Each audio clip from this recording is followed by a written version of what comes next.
No, you know, it's only that one where they do like 7 o'clock. I want to be done by 6.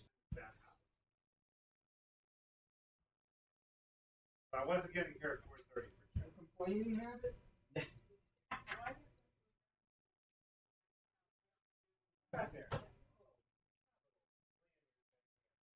Good morning, everybody, and welcome back to Nutmeg Curling Club.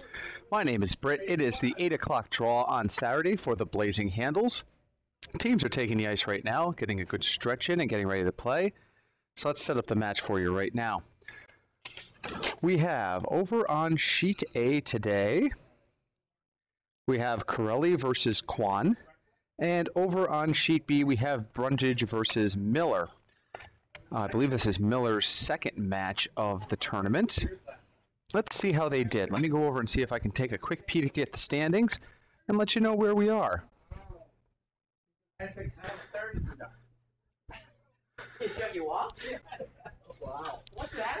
So, Brundage won yesterday against Green, if I'm reading this properly, 8-6. Miller took a loss to Simia.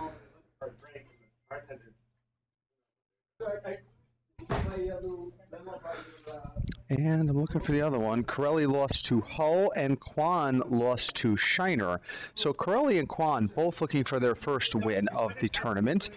And Jack Miller, all three of them looking for their first win. While this is exactly what I did. You open it like this, Team Brundage is looking for their second win to kind of carry them into a good spot in the round robins. So we will be on all day today. We have draws at, let's just look at the schedule. 8 a.m., 10:15, 12:30, 4, 6:15, and 8:30 p.m. So with the exception of a break between for lunch and dinner, you will have curling pretty much from 8 now until about 10 o'clock tonight. As always, if you have any comments, please feel free to utilize the chat. I will check it periodically so that we can answer any questions that we might have. Let's go to the far houses.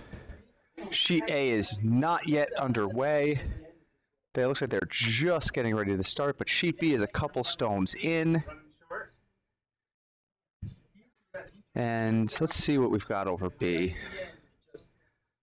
We have one backbiter in yellow and then a red high guard right now.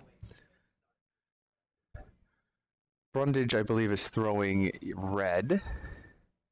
And yes, and Team Miller is throwing yellow.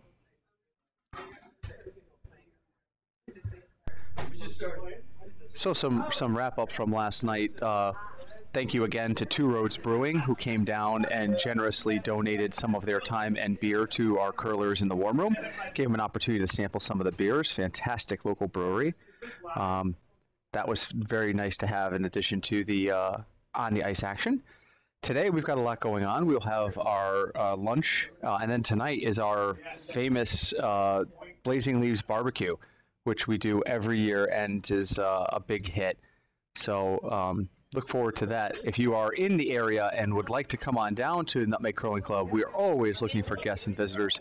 Right now it's pretty quiet in the warm room with just the volunteers and the ice crew.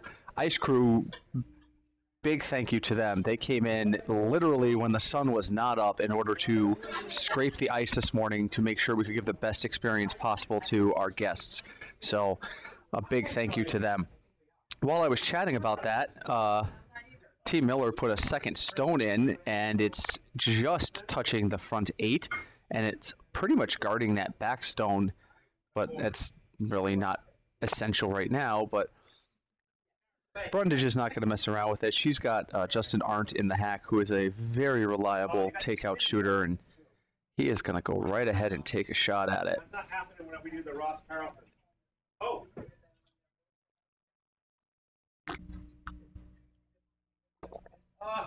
And it curls a little more than they thought it would, I think, but it's still going to get the job done, and it is going to roll nicely out into the 12 foot, and it's going to be counting shot rock right now, and that's a fantastic shot. Maybe that's what they wanted it to do, because that placement is fantastic. Sheet A, the skips are just getting down to the other end of the ice. They are getting ready to start. So we'll continue to watch here on sheet B until we get some action going on A. So Miller looks like he's calling for a draw. He wants to draw behind that guard, maybe.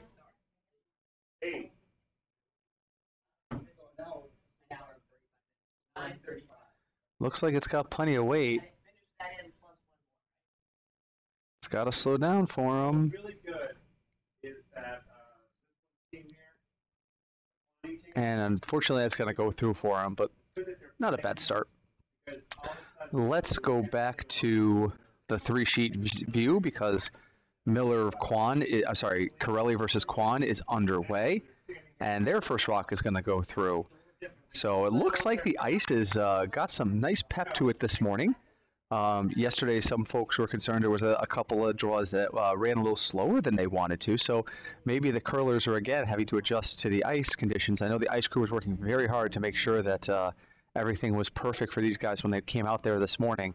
So if you think you figured out the ice yesterday, you might kind of need to rethink where you were because it might be a different kind of ice today with all the hard work that the ice crew put in to make sure that it was set up properly. So we got a guard over on sheet A. Meanwhile, over on sheet B, we have Jack has only that one stone in the back, and it looks like it's still 2 red counting. We'll get over to there once we get to skip rocks or we get something that's really tight looking. Jack is trying to figure out what to do here. It looks like he's going to hit that red and try to open things up a little bit. The red he is standing next to, I believe, is shot rock. Looking at the other camera, it looks like this is probably the counter. So he probably wants that guy out of the way. So let's see what happens here. He's got Patrick Wang throwing right now.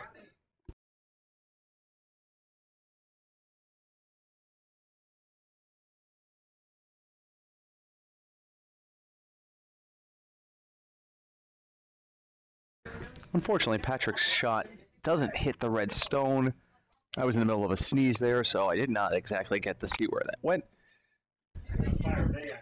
But, just not the outcome he wanted there. And now that gives Brundage an opportunity to kind of work on some stuff and maybe build a nice end here.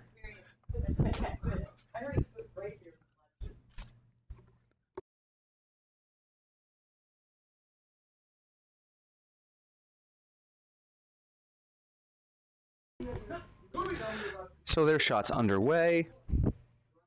They're sweeping hard on it. I think this is a promote opportunity. They are, and it will promote into the back of the house, but Jack is on it, and he is going to actually be able to get that out. And unfortunately, I'm going to go to them really quick. That trade has cost her a standing. She is definitely not second shot right now because of that yellow in the back 12. It looks like she is sitting in at 1.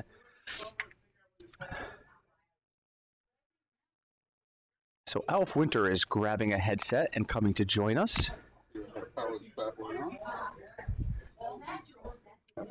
Yep.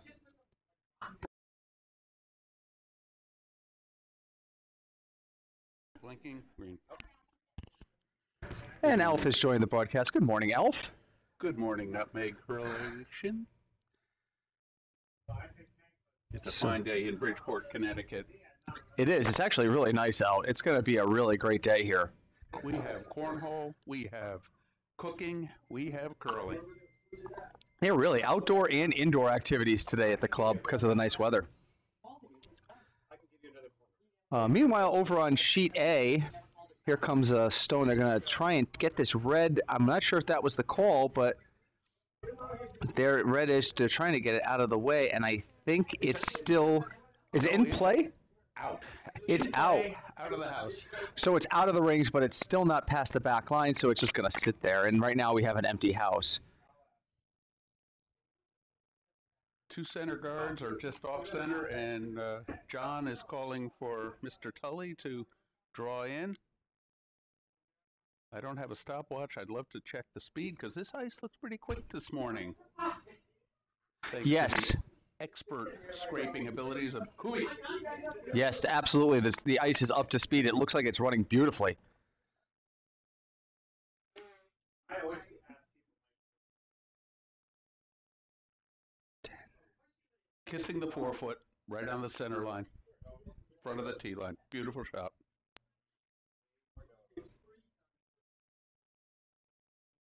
Testing, testing, testing. So we're here in the first end of the round robin. Yep, Brundage has one win under their belt. Everybody else on the ice right now is looking for their first win of the weekend. So it's a wide open format right now.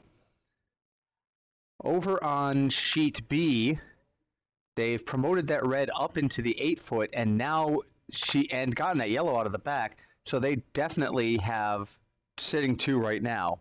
Red sitting 2, correct. With a nice center guard. With a nice center guard and another guy just outside the rings.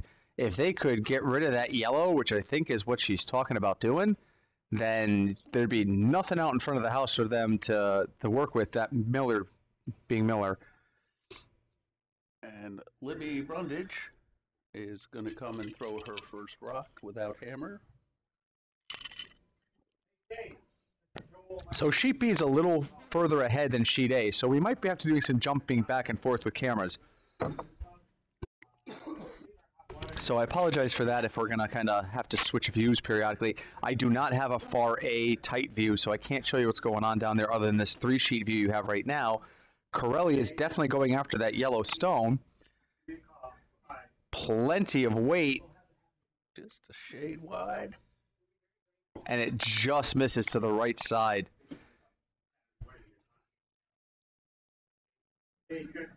Here comes the over on B. Quiet wait. I think she's doing a draw. Oh, she's on the guard. They're sweeping hard. Uh-oh. She's on the guard. It's about a 2 wait, I'd say 3 maybe. Okay, so no harm, no foul there. Doesn't get into the draw like she wanted to, but gets close enough.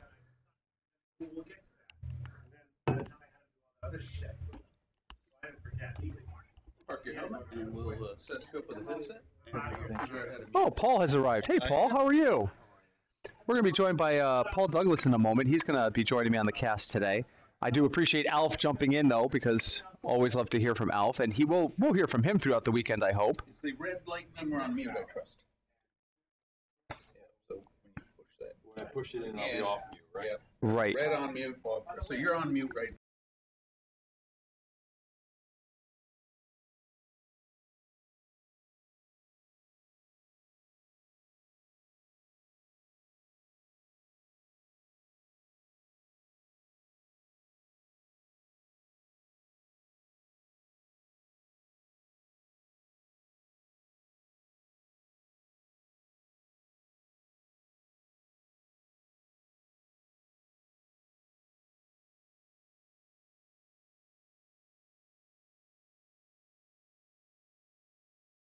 Okay, I apologize, folks, for the brief quiet, but we are working on getting some folks set up here. So just resetting over here in the first end, still got the 1 yellow over on sheet A. And, wow, sheet B, there's definitely 1 red. I would have to say that guy is second stone. Let's give you a view of it as Paul gets in here. So let's welcome Paul. Good morning, Brett. Good morning, everyone out there watching online. Yeah, I have no idea how many people are watching online because right now the analytics are not loading. And I have no idea why. I know we're broadcasting, I just don't know how many people are watching. All right, so anyway, this is the scene on sheet B. We definitely have 1 red, and I think it might be 2. Let me see if I can get a better view on the overhead. Are Skips throwing right now? Yes, we are on Skip Rocks over on sheet B. Sheet A is just getting to the first skip rock now. They started a few minutes later. Oh yeah, when I look at the overhead over here on B, it is clearly 2 red. And while I'm up, I'm going to go check out the overhead on A. That's only 1 yellow. That redstone in the back of the house that you guys can't see right now, but I'm about to give you that view as soon as I get back here. Sheet B just threw their rock. Okay, so we'll wait to see what Sheet B does, and I'll show you the situation on A. There it comes. And it's going to be a guard. And I believe because she's sitting 2, Libby there wanted to block any chance at a hit and roll there. That's my thought. Meanwhile, here's what's looking like over on Sheet A. That's all the way over on the left-hand side of your screen. That yellow is the only rock in the house. And they go for it, and it just misses to the inside. That red rock in the back left that you're seeing is not in the ranks. So that guy is live, but not counting anything. So we're up to, on Sheet B, we are up to the hammer. This is Jack's shot. So it looks like he's just going to try to draw in. He needs solid 8 foot to count. I had the opportunity to be on Jack's team for the Blarney Stone, and that was quite an experience for me as a greenhorn. And we ended up losing to. You'll have to excuse me. I don't know all the names of all the curlers, but we lost in the championship. And Jack was a great skip. Taught me a lot. So. And Jack is just a lot of fun to play with. He's knowledgeable. He's fun. He's competitive without being over the top competitive. It's just great to play with him. Let's go to that because here comes Jack's shot into view now. And it's a little wider than he wanted, and it's going to impact a red. Oh, that might have just made it 3. That's most unfortunate. Yeah. But, you know, this is the first end.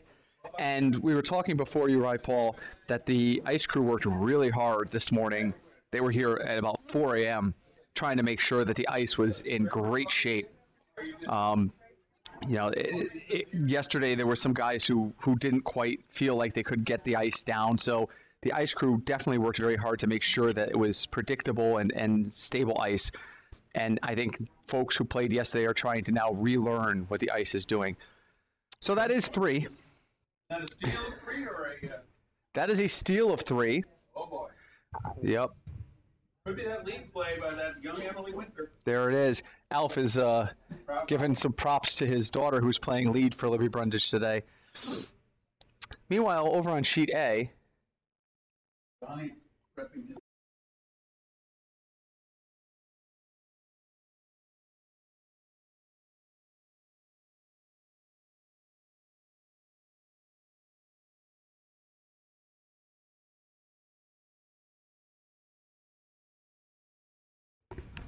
Okay.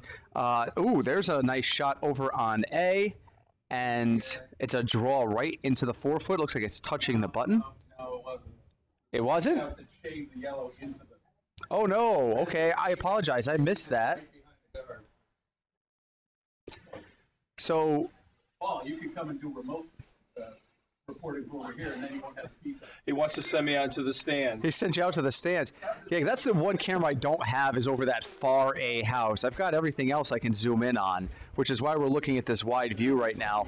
The second end on Sheet B is underway, but it's just a guard out front right now, so you're not missing anything by me staying on this view. I wanted to make sure you guys have a chance to see. Robert's throwing hammer now. Right. This is the hammer? On Sheet A, he's throwing hammer. Yep. You know what he's going to try to do.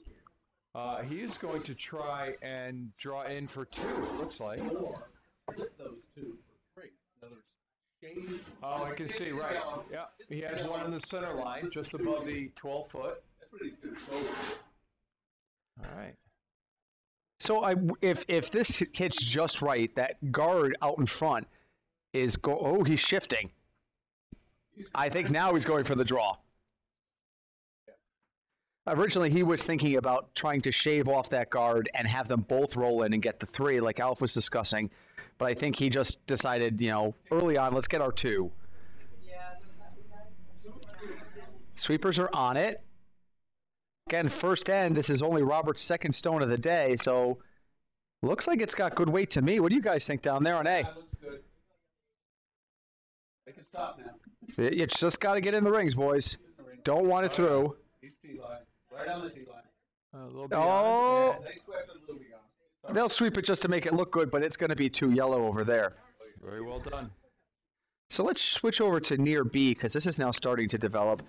We've got red stone right on the button and yellow stone out in the 12. And Jack is going to say enough of these red stones in the house. It killed me last end. I am not leaving him in play. He's going to go right after it.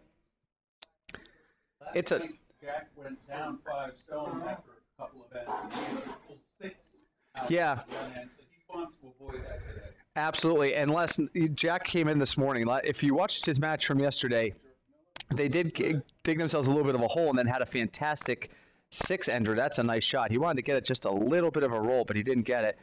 He ended up getting a 6-ender and really bringing that game back into focus. He kind of joked this morning and said, "Don't worry, guys. The plan is just to get 6 in the 6th every day." So I said, "That's a risky plan, Jack."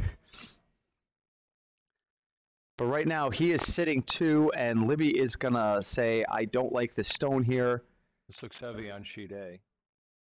Sheet A is coming towards us, so we can switch to that view. Let's go to the near houses so you guys can see both matches currently in progress. This is the first stone on the. Well done. So have you explained to the audience the new guard rock 5 rocks? You know, we Are you talked all about familiar with that? we talked about the 5 rock free guard zone yesterday, but for those of you joining us this morning, if you're familiar with curling, you know that there is such a thing as the free guard zone, which is the area between the rings and the red hog line on your screen. The rule states, the old rule stated that the first 4 stones could not be removed from play in that zone until the 4th stone came to rest. So you could put up stones in front and have protection. They've expanded that rule.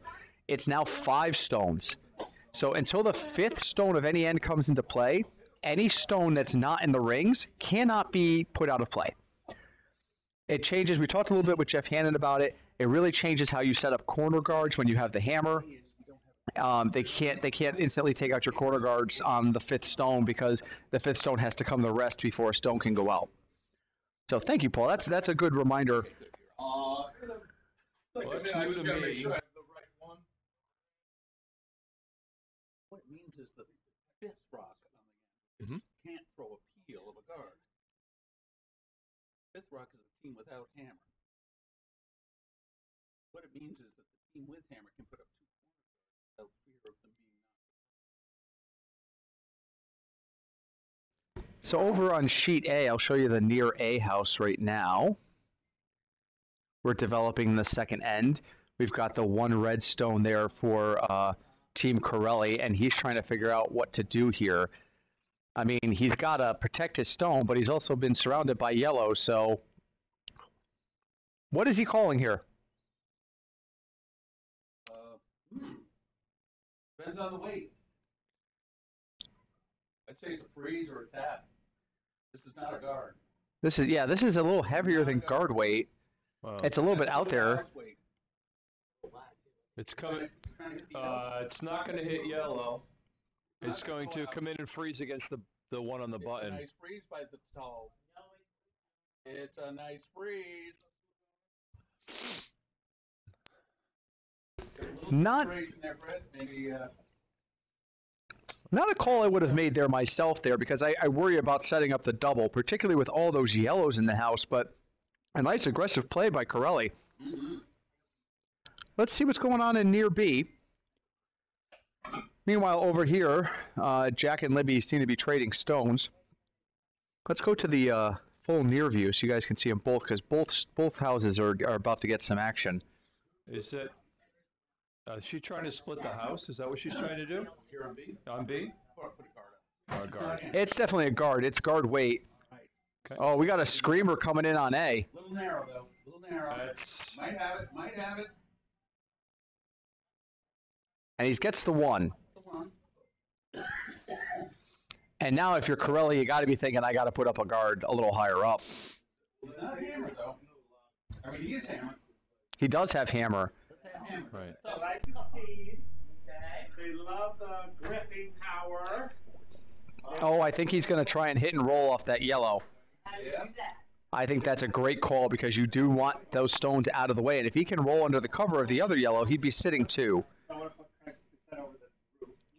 Meanwhile, over on sheet B, Jack is going to... He's going to kiss the guard. I think he is. I think he's going to try and remove that guard. He is, and his shooter is going to roll out of play. For a moment there, I thought it might catch the angle and stay in, but it rolls out. And so Libby puts up a guard, and Jack takes it out of the way. Over on sheet A, here's the overhead view of sheet A. Did not get the roll. He got the hit, so he's sitting out there, and there is on the right angle a double. It's not a super easy shot, but it's one that Robert will gladly go after.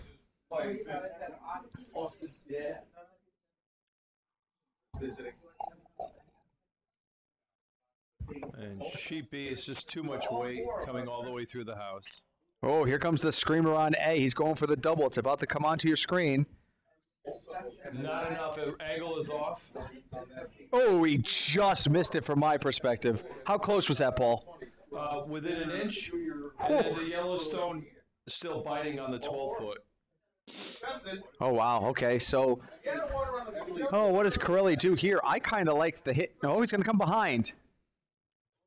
Yeah, I guess that makes sense. This is where my lack of experience at skipping hurts me.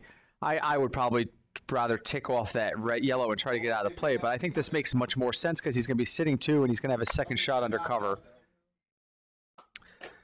Let's go back to the wide angle view so you can see what's going on over on B.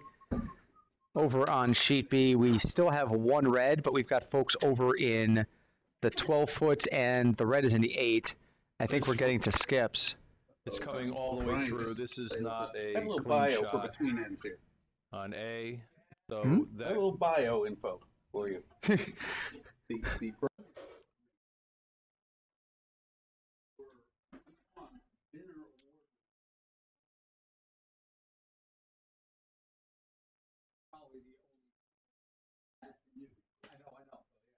So a little bit of trivia that we just got. The Brundage team has, Brundage Rink, has all 4 of its players are award winners as juniors here at Nutmeg, which I did not know. What is that award called, Alf? The Binner Award. The Binner Award.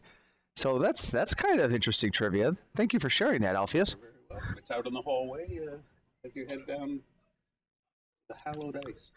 I'm gonna give you a quick look at sheet A because they just completed a takeout and now the red stones are completely out and he should be sitting 2 yellow. And this is what John Corelli was trying to avoid. He was trying to build a situation where he could get to 2, and that is really difficult when you lose that stone. But he's gonna come behind that yellow, which is the right call. That woman is on it. He's got game. Meanwhile, over here on sheet B, a very nice high guard there. Not really high, it's just kind of the angle. She just dropped the T-line. Oh, the T-line shot? Yeah. Oh, so she curled right on in there. That's great. Without hammer, but a split house nonetheless. 2 in the house. A split house without hammer is what you want to do because you're already up 3. You've got to try. You're gonna force Jack to make a shot. Jack is getting ready to go deliver his first skip stone, and if he really wants to get 2 here, he's got to find a way to get this stone in and counting against those 2 and not get it removed. Yes. And that's the challenge right now because if he does not put this in, if he puts this in a place where Libby can get to it, then he's looking at a best case scenario of 1 and a worst case scenario of giving up 2. And the last thing Jack wants is to go down 5 points again. No, that's his strategy. That's his strategy. And I guarantee you, that's what he'll say on the ice. If he does unfortunately have to give up points here, he will make that joke. We're going to switch over really quick to near A because there's a stone coming in. No, it's going to slide right past. Oh, Nope. That one ran a little straight on him. Oh, I'm fine. Meanwhile, This here opens comes. the door for red a little bit because Uh-oh. Maybe. there was a A chance little that heavy. You gonna get a yellow piece would of be it? sitting 3 with that stone had they hit. Maybe. That's All right, towards- and you're watching Jack Stone come through, and unfortunately, I think he was hoping to tick off that red, and it just didn't curl as much as he thought he thought it would. And now that puts Brundage in a really nice situation. I mean, personally, yeah, right where she's tapping the broom is where I would want it, because then that's going to guard the center line and leave you counting 3 and force Jack to make a really, really tough shot. Let's cut back to A. Here comes, yeah, and Paul's absolutely right. That last shot, oh, this one's a little long though. That last shot did open the door for red to get its 2.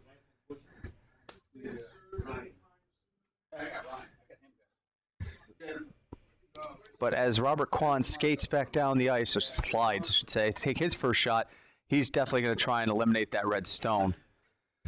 Jennifer Marco is the vice on the Corelli rink. Okay. Might be from Ardsley. Meanwhile, back here on B, it looks like they are going to try and put up that guard.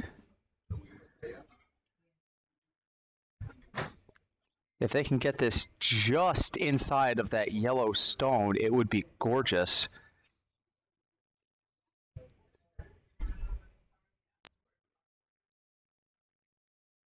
They're sweeping hard on it. About to come into your view. We are going to switch back to the near houses view, because at the same time we have the takeout attempt coming in from Kwan, so you can see both. And that is a really nice shot. It sticks right where he wanted it to, so let's go back to B really quick. This is the outcome of her shot. It does not get deep enough to count, but it is sitting in a really difficult spot for Jack to have to deal with. There is a port there, but it is not as easy a port as it was before that guard went up. He can't get at the shot rock, but he can draw. He draws all he's got. I mean, he could try to promote his yellow, but the draw, I think, is the better shot, and I believe that's what he's calling. He and Craig are discussing broom placement right now. He needs to get basically a touch of 4, because the stone on the bottom side of your screen is the counting rock, and that one's really tight up against the 4-foot. Meanwhile, over on A, Corelli's getting ready to take his first shot. What's he going to do, Paul? Well, he either has to draw it inside the yellow rock that's in the 4-foot or take it out, but it looks like it's a takeout shot. Yeah, based on that broom placement, I agree. It looks like he's going to just try and hit that yellow. And then he may try and sneak it behind the yellow that's just touching the 8-foot. So as soon as we see Jack's rock come to a rest, we'll cut back to A and see where it is. But this is the hammer for Jack Miller on B. It's on its way. The sweepers are on it. It looks like he may have, it may have been a tap call. It may have been what he was trying to do. It looks good. Does it have the weight? It has the weight. Oh, I think he's got it. I think he's got it. Joel's going to get up and go look at the monitor. No, he's not, because he's that confident in it. So nice shot by Jack Miller to salvage one out of that end. That was a difficult end for them. So let's go back over to near A, where on the scene reporter Paul is watching patiently. Right. Who is the skip on red? The skip on red is John Corelli, and that's Robert Kwan, the skip for yellow, right now getting ready to deliver his last rock. So Corelli took out the yellow stone that was on the button, and tried to roll it underneath the yellow at touching the 8-foot, but snuck past it into the 12-foot. So it's pretty wide open for Robert on this shot. Who's the shot rock? Shot rock is yellow. No, that's tough to see.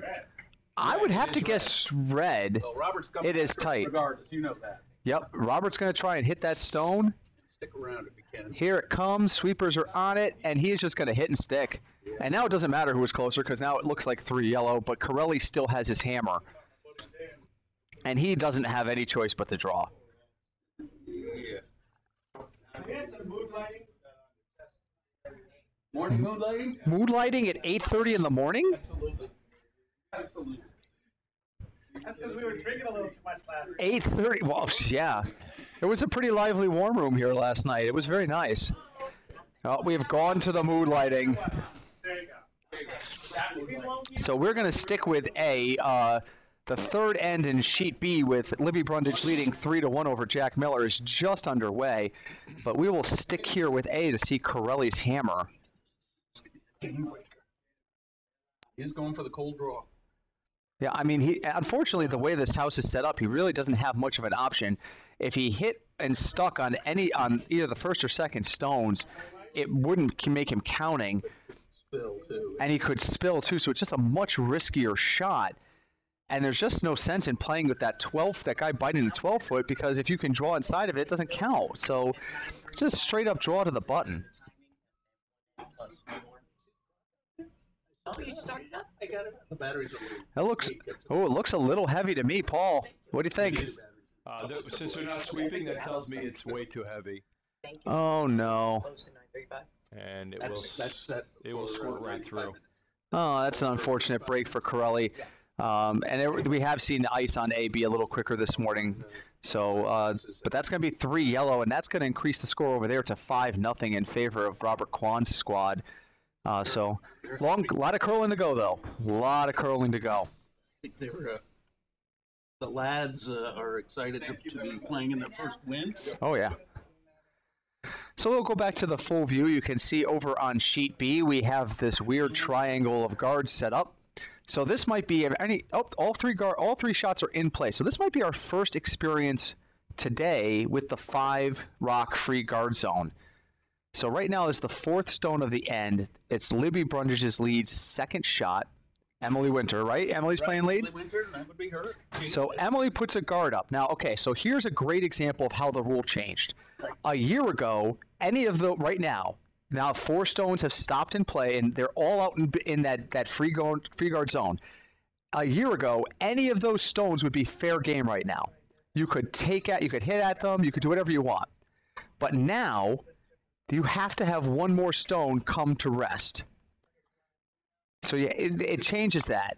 Jack is looking and saying, well, we can promote our own stone, which is completely legal. But Jack cannot attack any of those red stones right now because there's only 4 stones in play.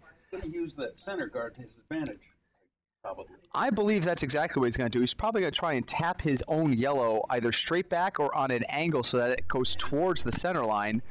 Let's take a quick overhead look at that. Starting wide. It's got a lot of weight. Starting wide. I think we got to... It's not going to come back as much as he wanted it to, and it's actually going to squirt through. But that is now the 5th stone at the end. Now everybody's fair game.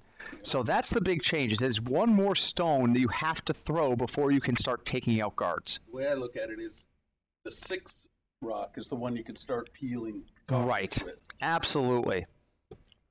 You can peel your own guards. You can do a peel of shame at any time. Oh, yes, absolutely. Absolutely, but you can't take an opponent's stone out. So, Alf, is that a technical term, peel of shame? Yes, peel of shame is a technical term. Okay. Also known as the POS. Oh, jeez. And I think we're going to have our first peel right here. Yep, it looks like she is going right after that yellow. Recognize that yellow is a serious threat.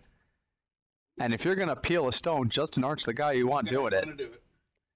And there it goes, and out of play it goes. And Jack says, all right, if I can't promote to the button, I'm going to draw to the button. So another one he can promote to. He does. He's probably going to sit on that one. No, he's going to work the same side. Yep, he's going to work from the right to left and take the shot that he's given. I mean, that's just an example of you can't take every shot away. You take away that front yellow he wants to promote, that's okay, but you're leaving him the opportunity to draw, and so he's going to do it. But I'm Libby does noticing have on hammer, sheet which is A interesting that she ended up with a center guard. I'm noticing on sheet A that the red team, which is Corelli's team, is having Yes. a hard time judging the ice. Very hard time. Going through? It's a very fast sheet right now, and When I get to, there's a lot of adjustment happening here. Absolutely. I get to touch the ice up after this game. There you go. And that's kind of typical for the first draw of any day, you know. Yeah, we had a scrape this morning. The ice crew worked very hard this morning to get the ice ready for play. So, and most of these guys, if I remember correctly, only had one match yesterday. So they're still kind of trying to figure out the ice. And then, of course, the ice changed graphically between. Right. And once again. And we have takeouts on both sheets, and both are successful. Losing the shooter on both. So we have a tale of two really different houses right now. We've got a wide open house on A with one yellow stone sitting in play for Quan, and we've got this wedge defense set up over here on sheet B. It's a nice kick return setup right now. On the right side. On the right, yeah, I'm on the right sideline. So if you cut to the right, and Jack is just going to sit there and say, "I feel like I can tuck in here, and that's going to be where I'm going to get a couple points." So if he's going to steal, this is how he's going to do it. He's going to hide behind some of those guards. So he's going to continue to try and throw this draw. This could be good, or it could kiss the guard. If he gets by that guard, he's in really good shape. And he's by it. He's by. Oh, it's got to slow down for him. It's slowing. Let's cut to it. That's the T line. And it is out of play. Nice sweeping. The 25-yard line. Yep. Libby did a really great job getting that guy out. When we have a totally open house on A now, They cleared it out. It could be a blank. Robert would probably be delighted with a blank. Robert's not. Well, up 5-0, Robert would love a blank right now because, exactly, right now the number of ends remaining in the game is his enemy. So if he can just eliminate an end without score going up on either way, he's absolutely fine with that. I mean, he'd love to steal ideally, but if he's gonna he loves an open house right now because if he can force Corelli to draw for one, it's not it's a no lose situation for him.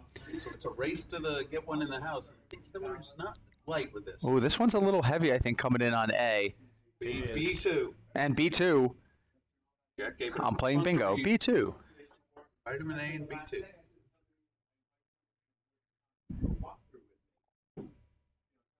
All right, the Vices are stepping in now. Yep. Except Professor Gray. Professor Stefan going to deliver the stone. Looks like better weight. It does. This one actually looks like it might be a little bit lighter. They're going to sweep it, but they're also very, very hesitant because they want to make sure they don't sweep this too much. Gotta let it curl. Oh, I think that's going to be nice. But it's not wide open. No, it's not. Oh, it's not. Look at that dig in. Oh, maybe it will. All right, let's go to the overhead. This might bite. It's in. It's in. It's in. It is solid 8, but it is still somewhat visible, and Libby is going to have an opportunity to hit it. But that stone, the speed on it was really wicky from my perspective. At first, it looked like it had a lot less weight, and then it looked like it had legs, and then it looked like it was going to be a guard. So that's my early season lesson. I'm not up to speed on the speed. Now, Hillary Nygrosh is playing out of the Prospect Park Brooklyn Curling Club. Prospect Park Brooklyn Curling Club. Yes. Is that a real thing? That's a real thing. I was not aware of They them. curl outdoors under a roof shed. That's awesome. Seasonally. Outdoor seasonal curling. How can you beat that? Now, unfortunately, the attempt to take out the yellow did move some of the guards around, so Jack's shot is still very visible, but the front guards have kind of moved around a bit. He's not Hammer, so he's probably happy to put a guard on. somebody said that the outdoor seasonal curling would be old school. Yes. Cool. Yes, absolutely. Alf may remember that, actually. I remember old school. I remember old school. So here comes Jack to take his first shot, and I agree with Alf and Paul. They are going to try and put up a guard here. There's no, I mean, with the last stone moving things around out front, if he's got two center guards right now, down hammer and sitting one, that's kind of an ideal situation for him to set up a steal. Meanwhile, the emptiness of sheet A continues as there's just not stones in the house. It's not like I'm not criticizing the shots. I'm just saying there's nothing to talk about going on in sheet A. No, unfortunately. And it appears that it will remain Jack's open. got that nice light touch on this one. Gotta let it curl a bit. They gotta get it over the line, too. All right, here comes Jack's shot. It should be coming into view. They are sweeping something furious on it. Hate to sweep yet. It's got the weight. It needs to curl. I think they're trying to That's directional. Sweeping directionally. It's open. It's unfortunately not going to come back the way he wanted it to, and that shot is open. Oh, this could be Hillary's deuce. This could be Libby's deuce here. Yes, if Libby were to hit this and then maybe even just roll into the 12-foot, Either way. that would, as long as she does not leave herself wide open for Jack to use his last shot to remove the red stone, she would definitely be putting herself in a position to potentially take two. He did a solo deuce yesterday a couple times. Oh, wow. She's played some this year. They had at her home club, which is Broomstones. They actually have a play down to get into one of the leagues. A play down into a Get league. into the competitive league. Wow. So now we're down Certainly. to 6 rocks on sheet A with an open house. Okay. Nowhere to hide either. That's good to know, because you got really steady. No. Take it back. Device on red has one more shot here. Okay. Look at him. Oh, now the wife's going to make me do it. So Libby's going to go after that yellow stone. Meanwhile, over on A, which you can see on the left-hand side of your screen, this looks like this is going to actually make the house. They're sweeping it hard, but I think it's there, given how fast A is running right now. And it is. It's into the house. It's in the house. They're sweeping because that is a downweight takeout.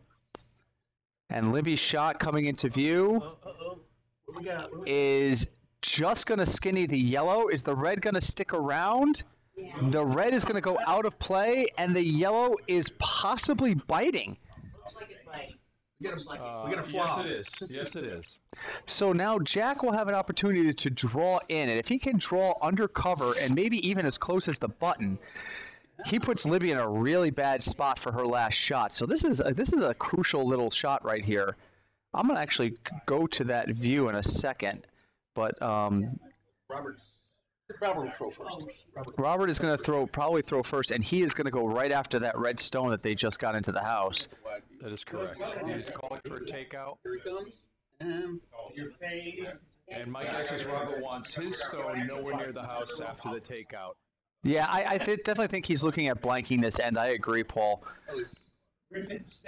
that'll be John's choice after this one. But it is Robert going might to want to stick stick around. around. Oh, he hits and sticks. Is that stone in the house? It is biting the 12-foot. Okay. Let's go over to sheet B. Here's the incoming stone from Jack Miller. It's light. It looks like it was lighter, but he might just be trying to close the hole. Yeah. Closing the hole. And if that was his goal, then that is a pretty good shot. There is still a gap there for Libby to get in between those top two yellows, but it's a little bit narrower than it was a minute ago. I'll tell you something. In the what we have out here, we got three of the most beautiful deliveries you're ever going to see between Libby, Emily, and Robert. That's a very good point. If you want to see a beautiful delivery, especially Libby has that toe out, just picture, textbook. Yeah, and Alpha is over here discussing with me that we have all of our curlers are working very hard on the delivery, but we have some folks with just some really great form on the ice right now. It's a delivery clinic in progress. It's just really nice to see that some of these folks are out here and the teaching that goes on. Slide, they're absolutely no movement. Right, their body- balance is just so great. So now Libby's going to have no choice other than to try and draw through that hole. Draw. Meanwhile, over on sheet A, the red rock is on its way in. What's going on with that shot, Paul? Is it gonna Well, stop? it's coming to the tee line just beyond, Is that him? and it is solidly in the 8-foot beyond on the back of the house. And that was Corelli's first stone, so it looks like Robert Kwan will try to get rid of it to force Corelli to draw for one. So we'll keep an eye on that. Meanwhile, over here on B, Libby is just now sliding out and delivering her stone. Sweepers are on it early. They want to tap. Oh God! The one thing they don't want to do is tap Jack in. That is correct. They want to make sure that curls enough that they are trying to will it through that Get a wicket. kiss. It does. Uh-oh. They aren't out there sweeping the yellow. And that was hammer, correct? So that's going to be one yellow. So Jack steals to cut the lead to 3-2. And we can go back to the wide view for a moment so we can watch as Robert Kwan gets ready to try and take out that red. Is it take out Cole, Paul, or is he trying to sit on it? I believe he's trying to split the house. He's going to take it out for sure, but the call is to stick around, so he's got two stones into the deal, yeah. And he's going to hit and stick. Exactly what he did. Yep. Yep. So that leaves Robert So, yeah, that leaves Jonathan basically a draw. He can draw up to that yellow stone, and it looks like he's calling a hit, though. He must be much more comfortable with hit weight right now. So this is, I mean, he has that option. A heavy draw, a regular draw, or a hit. Whatever he's most comfortable throwing right now, as long as he sticks around, he's going to get the 1 point. Which is correct. If he doesn't stick around, then Kwan will steal one.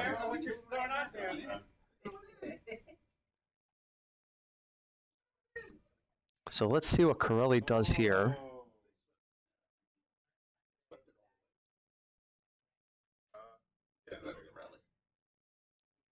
How's it look? It needs to curl.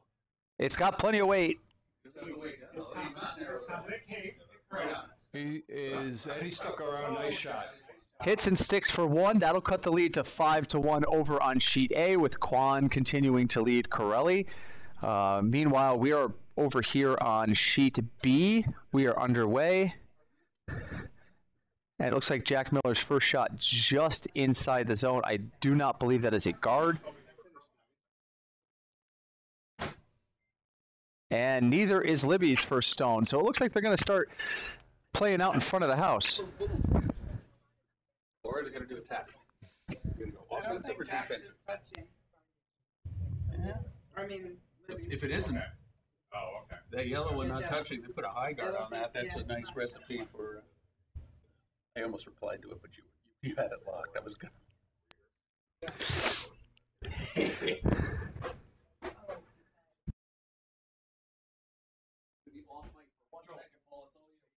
All right.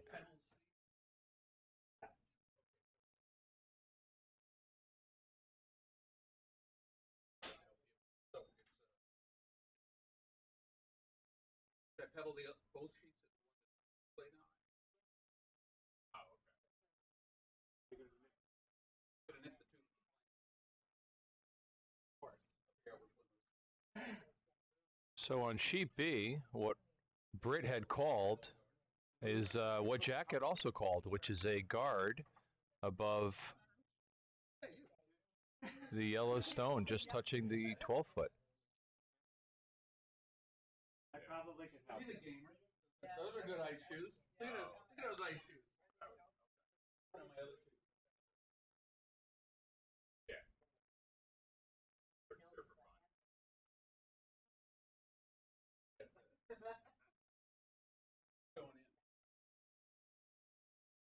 Maybe not. There is a lot of activity at the front of the house here on sheet B. Behind those two guards. Good. Eric is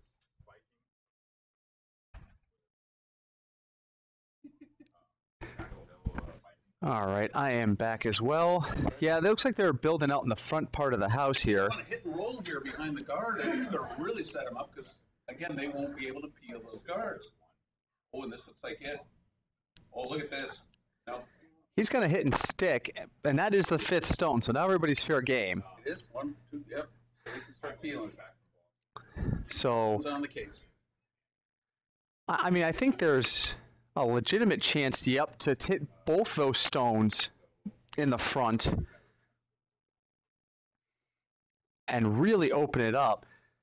And Libby does have hammer, so that would be in her best interest.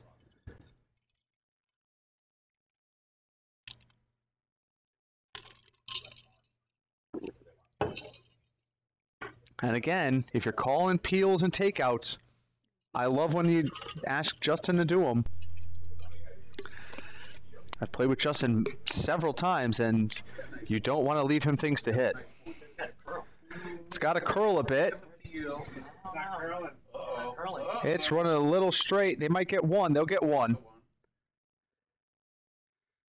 With that weight, you gotta be right on the stone. Sheet A, this stone's going to just pass through, barely through.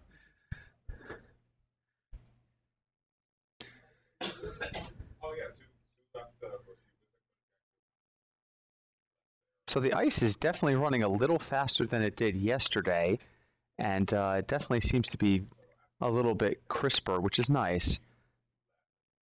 Much to the credit of our ice makers and our ice crew, who did a lot of work on it last night and today. Here comes a shot over on B. I still have the 3-view window up. It's going to just skinny that red guard. I thought it was a raise. And it is just out of play. Now, I'm not sure what the call there was. I thought it was a draw, but I could, yeah, I mean, it was kind of an odd call from my perspective, but what the hell do I know? I'm standing in here.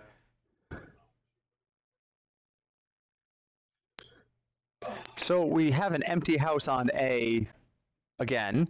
We have a biter up front on B for the moment, but Libby Brundage is going to try and take that out.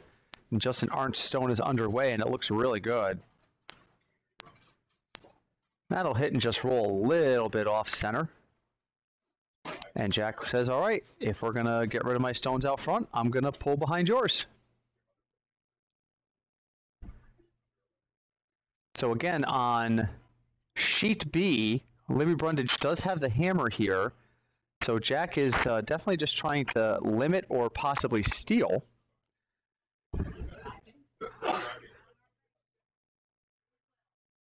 And here comes Craig Steffen's shot. His vice is rock. Looks like it might just be a little heavier than he wanted. It's going to come through. It's just going to skinny by that red guard and end up going through. Meanwhile, over here on sheet A, it looks like Mr. Kwan is calling for a draw. Unfortunately, it appears that it's carrying too much weight. Yeah. We're getting some real nice... Right through the house. Yeah, we're getting some real nice glide over on sheet A.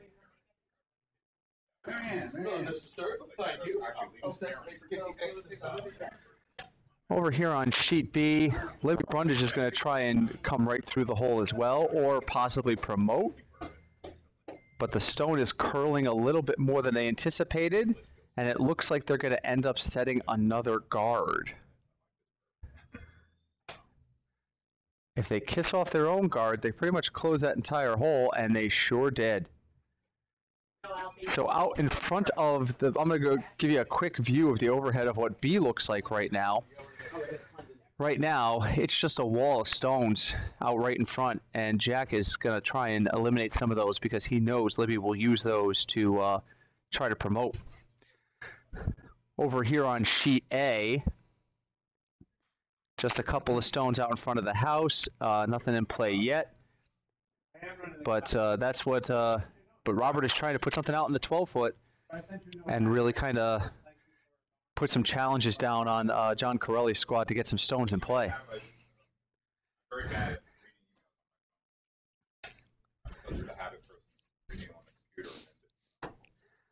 So Jack succeeds in his quest to eliminate the red stone on the center line, and now the house is wide open.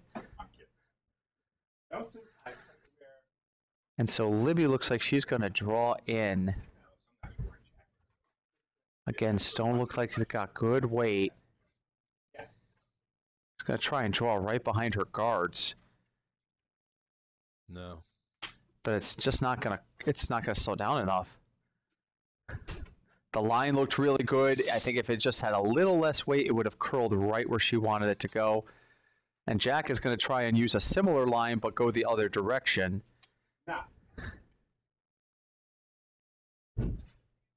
I saw that yesterday.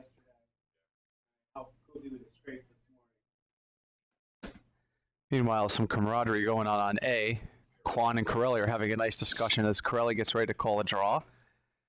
I believe he's trying to utilize the really good curl right now to get behind his guards. And it is curling. Here it comes.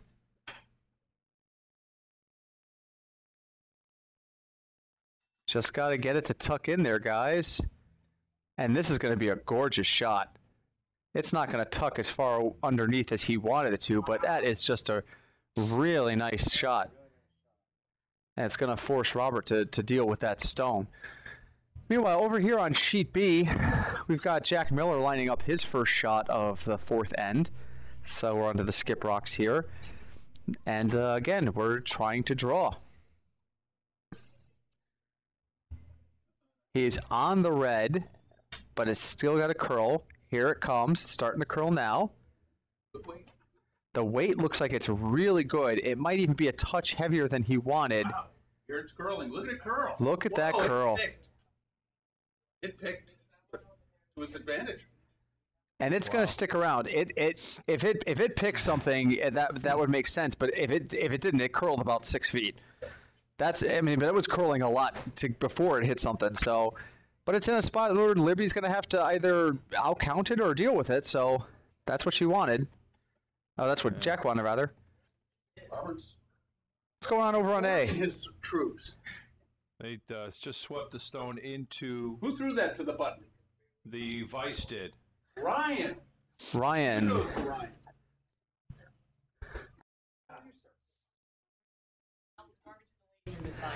Okay. Good. So that was a beautiful shot over on A, and Corelli says, I can't have that sticking around. Thank you for coming, but I need to get rid of that stone. It needs to curl some. Here it comes. I don't know if it's enough. And it's enough to move it out of the way, and Red will be sitting one, but at the sacrifice of one of his own stones as well. Let me show you guys what that looks like from overhead right now.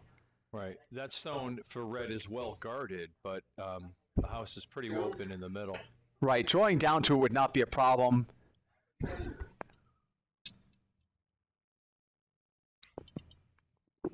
Over on sheet B, Libby's first shot curls a little more than she wanted and impacts the guard. And so she's got a bunch of stones out front. I'm going to stay with the overhead on A for a second because we got a rock coming in.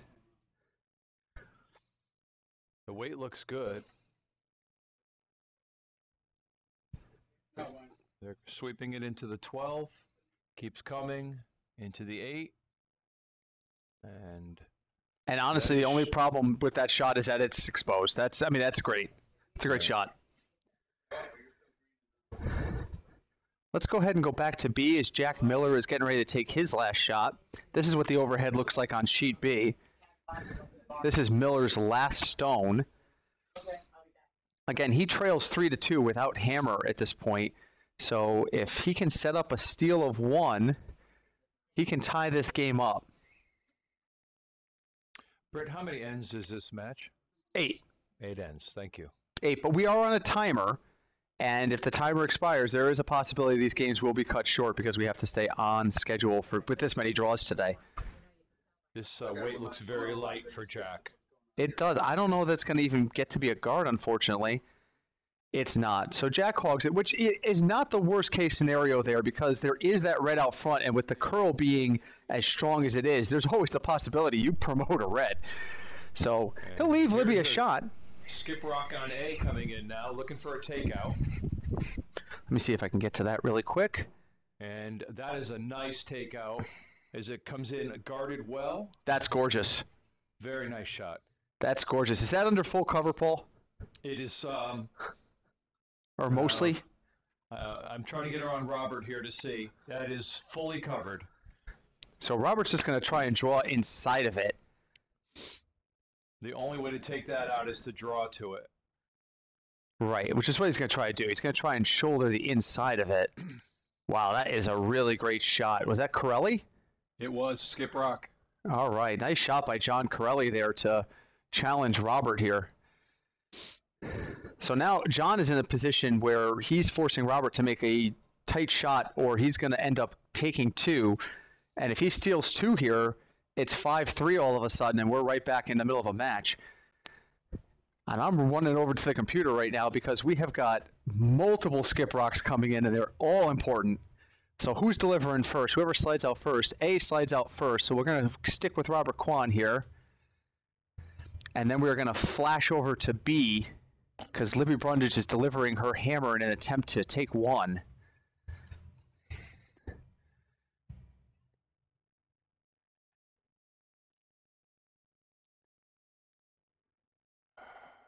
And Kwan is going to go a little deeper than he wanted to and probably through. We're going to switch to B because literally there is the hammer.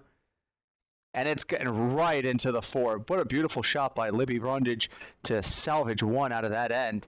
And that'll make this. Yes, Robert put his shot through the house, unfortunately, without. So, what's the call here for? Well, just to update B now. That game is now 4-2 in favor of Red. So Jack will have the hammer and an opportunity to try and take 2 and tie it up. So now, what does Corelli do with his hammer here? No, Corelli does not have hammer, does he? No. No, he wants to split this. I would say that's probably. I don't know with that broom placement. I don't know what he's calling. I think he might be just trying to guard the center line. He might just try to put something biting right on the center line in the 12 to be sitting 3 and make it just a touch more difficult for Robert to try and get down to the button. So I think that's what he's trying to do. I think he's just trying to put something up that's going to count, but also restrict the ability for Robert Kwan to get in there and steal 1 back. Oh, this looks like it might be a touch heavy. Unfortunately, I think you're correct. Let's see if it slows down for him. I've been watching this all match. This ice is very quick. And he's going to go through. And so now Robert just needs to outcount that red. And he's going to use the same line. He's just seen a rock come down it. He's seen how it curls. He knows all he needs to do is get into the 4-foot, and he gets 1. And if he can stay closer than a 12-foot, he'll prevent Corelli from getting 2.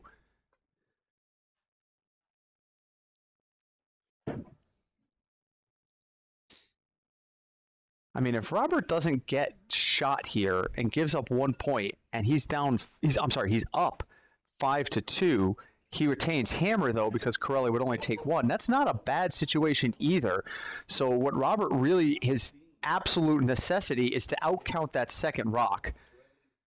Ideally, he probably gets 1 here, but let's see what he does here.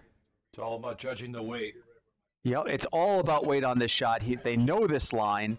It's wide open on its side. And they're sweeping. They're sweeping. It's curling, but I think it's going to be by the guards easily. It's not going to curl that much. So the question is, where does it stop? Oh, no. It's got a little more leg than they thought. Wow. Corelli stole 2. Corelli is going to steal 2 and cut that lead to 5-3. The bonus there is that Kwan retains hammer, so he'll have an opportunity to answer that in the 5th end. I think Corelli will take that trade every day. Oh, absolutely. Absolutely. We're trailing right now. He loves that he just got that to happen. Yeah.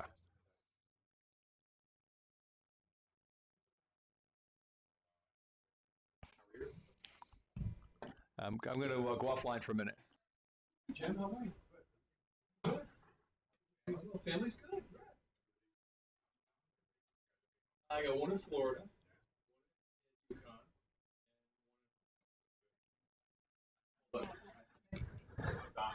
All right, so we are setting up the next end. So Peter's at Embry-Riddle in Daytona Beach. He's doing engineering physics. I'm just learning there might be an issue with the YouTube stream, so I'm just checking something. Bear with me, folks. Nope, okay, it's live. I may not be getting comments right now, so I apologize if you've said anything and I have not responded. The computer is having trouble deciding whether or not the stream is live.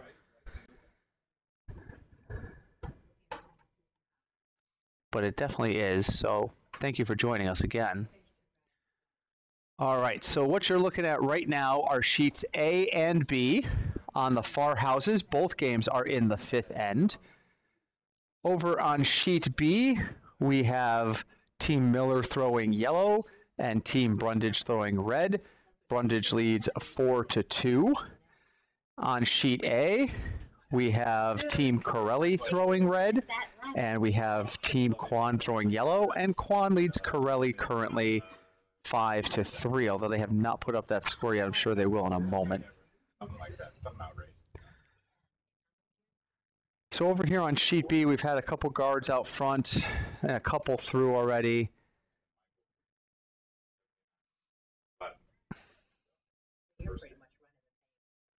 Here comes a draw in, and it looks like it's going to curl a great deal. Is it going to skinny that yellow in?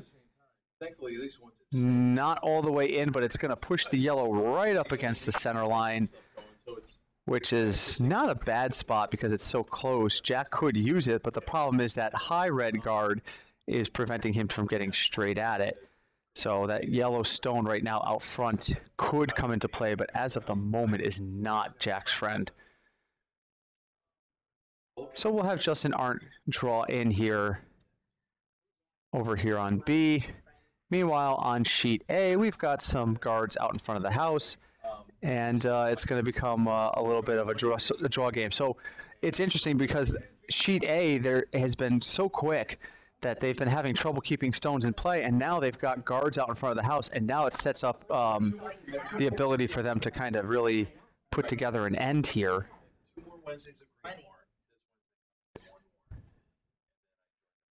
So here comes the stone over on A. And it looks like if it's got the weight, it looks like the line is good. But it is not quite got the weight, and it's another guard out in front of the house. So we've got a wall of 4 guards out in front on A. Meanwhile, over on sheet B, we have nothing in the house just yet. Jack is trying to rectify that right now.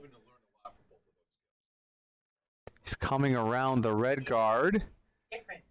The weight is there. They're just hoping it tucks in a little bit. They would love to get this back behind the other yellow. And that's a nice shot.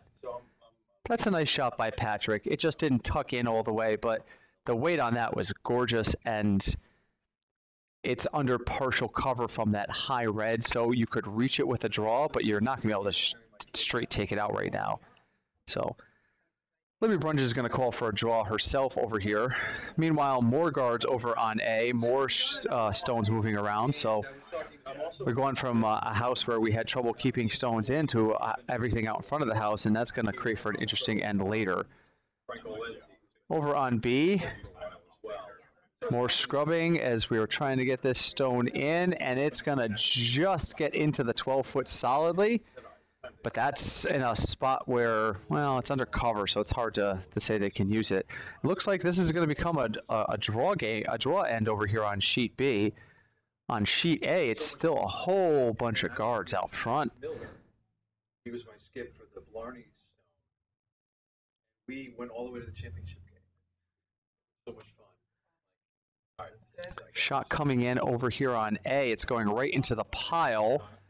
And yellow is going to get knocked through, just a little bit too much weight for it to stick around. Meanwhile, over here on sheet B, here comes Craig Steffen's attempt to get into the house. And it looks like it's going to stick around. No, Libby Brundage is able to sweep that through. I thought that was going to stick for the professor, so good job by Libby to give that some good sweeping. So right now you're looking at the overhead view. I'm sorry, the wide view of the far houses. You can see there is nothing in the house yet on A. They've been playing with guards up front, and over on B, they've been pretty much just trying to see who can outdraw who. Right now, that yellow in the 4-foot is counting with that red in the 12-foot as the second stone. So shockingly, we're going to try and draw in from the left towards the button. It's curling nicely. It might actually bump that yellow. It's going to bump that yellow. into the 8-foot, but it's still the one shot, and the red will stay in play but out of the rings. So it's just really backing at this point, but it's not really useful because of that yellow shot rock on the center line behind the tee, and that is in a nearly impossible position to reach because of all the guards out in front. So Jack has no choice but to try and outdraw it, and he now believes that coming from this side is the better option.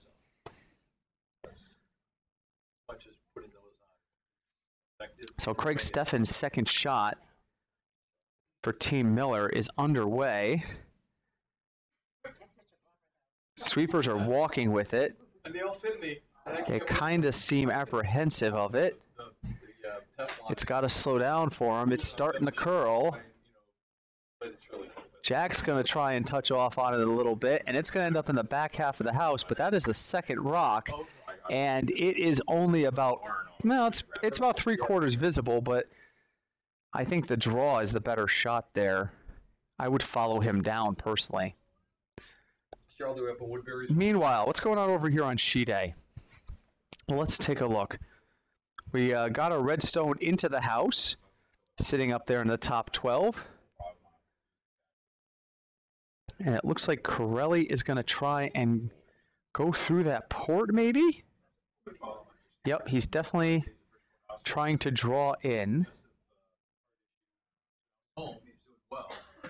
The weight looks pretty good, so all going to be about line on this one. There's so many guards in play. It's a tight fit, and it's instead going to be a promote, and it's going to do the job. It's going to get a second red stone into the house, which is what he wanted to do. So 1-2 over on sheet A for red. Libby Brundage is delivering her draw attempt. She's trying to pretty much follow what Craig Steffen just did and sit in better position than he does. I think they're trying to hold it out, but here it comes. It's curling in now. And this was going to make it right up to that yellow. It is. It's going to move the yellow about 2 feet, and it is now, may not be shot rock. I think it's still one yellow there, but it has definitely put them in a position to limit what Jack can do here. What just happened on sheet A? What happened on sheet A? Juan's team just promoted red for 3. Okay, so a missed shot over on sheet A leads to 3 sitting for red. And they didn't post the score, but they still haven't posted the score. Yeah, Corelli got 2. That score is 5-3.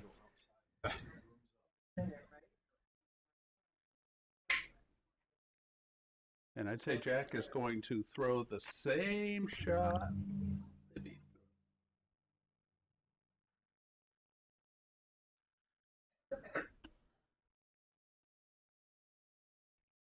Okay, yeah, so Jack is getting ready to throw his first stone, and I think they're just going to try and stack up on each other now. They like that line a lot better than the other side of the ice now. I can see why. So why not? It's going to be a matter of who can outdraw who. Meanwhile, over on sheet A, Team Corelli is going to put up another guard, it looks like. It looks like he's going to try and take away any promote opportunity on that front yellow, and kind of does so. So Weiss's final rock, and it looks like Robert's going to call for a draw. Let's see where Jack did there. Jack is sitting 2 with a nice draw. Yeah, so Jack succeeds in following down Libby and is out sitting her for the moment. But I think Libby's just going to say, hey, if you can do it, I can do it, and follow him right down.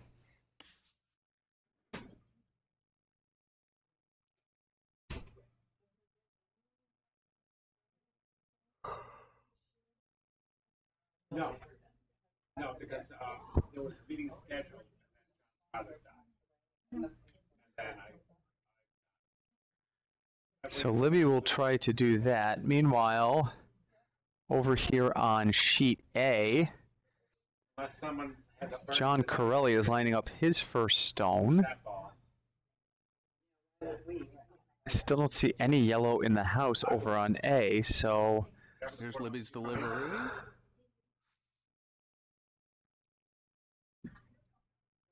Exactly. Those rocks curling on that side. the rocks are curling very nicely today. Oh, there's no question. You guys did a fantastic job on ice today. Uh-oh, she's coming wide. Yeah, she's not going to get back And inside deep. of him. Jack sitting 2 with hammer.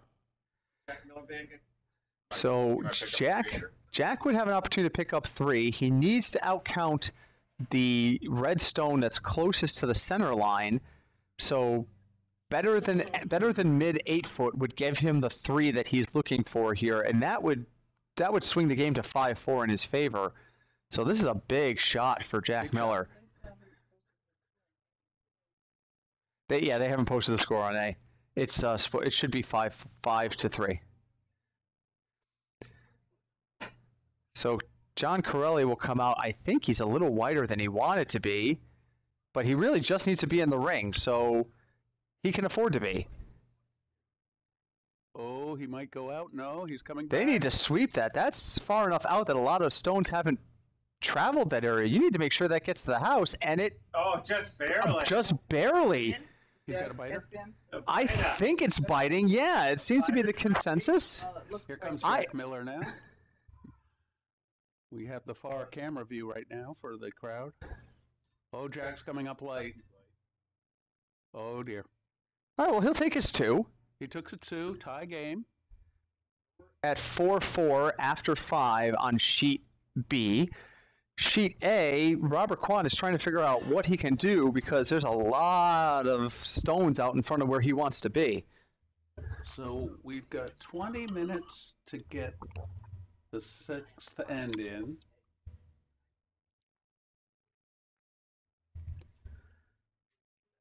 What time am I supposed to watch? Graduated. Undergrad. So they are coming back on B, but we're kind of keeping an eye on A right now because there's just so much action going on down there.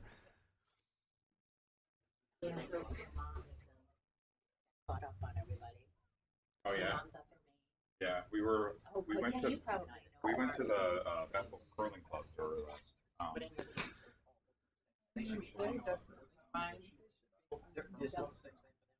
Well, this is their 5th. Whatever the curling club is, we went to go by.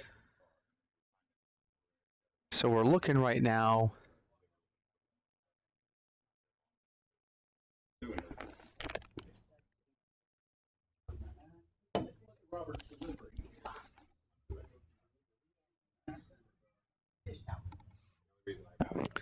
So Robert's shot is on its way.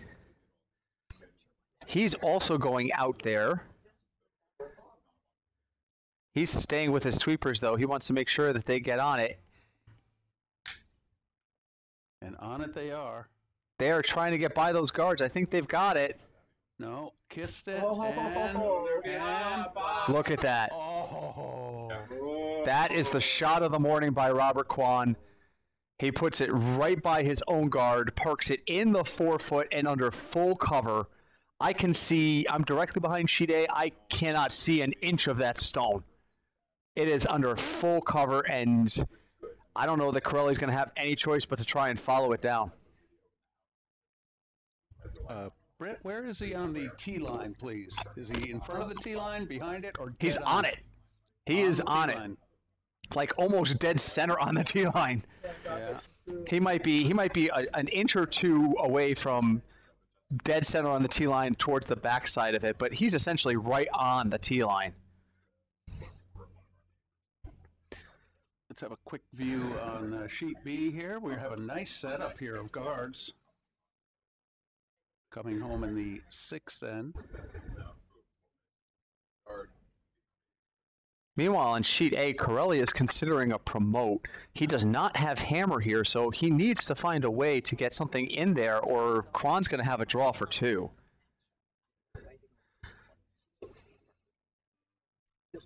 Have they put the score up on an updated score on A? They have not. It's 5-3 for the Kwan rink. John Corelli's rink picked up 2 in the 4th.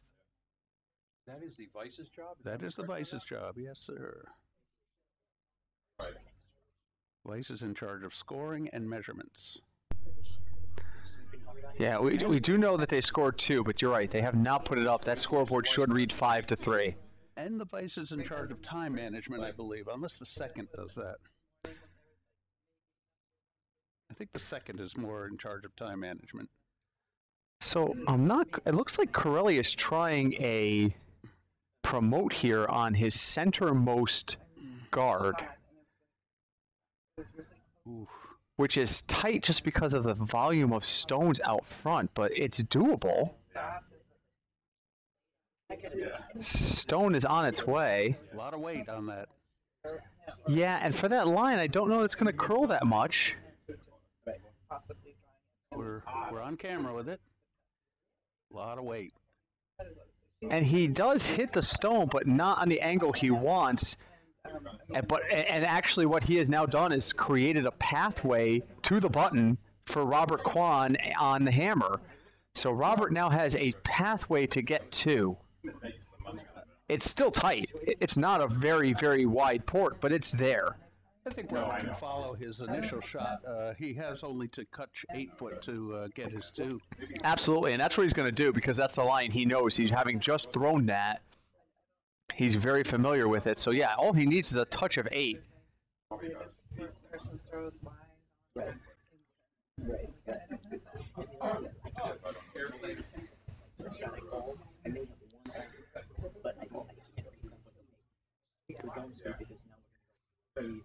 Robert's been working diligently with his sweepers because they are first years to make sure that they're learning the weight for him. Been following them down on virtually every shot. He's going to do so again.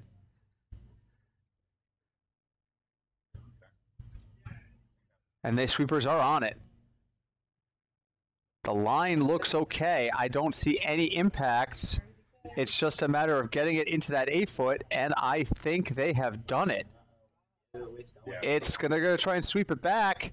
They might have. They did. They got it far enough back. It's going to be 1 for Kwan. Wow.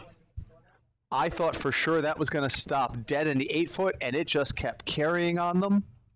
So Kwan will take 1 there, promoting the score to 6-3. So we are through 5 ends over on sheet A, and it is 6-3. Robert Kwan leads John Corelli. We are in the 6th end on B with a tie game of 4. So let's show you what's going on over here on near B. Come on, Libby. Gotta go, Libby. Gotta go. Libby trying to sweep out Jack's most recent stone. So he is currently sitting 2.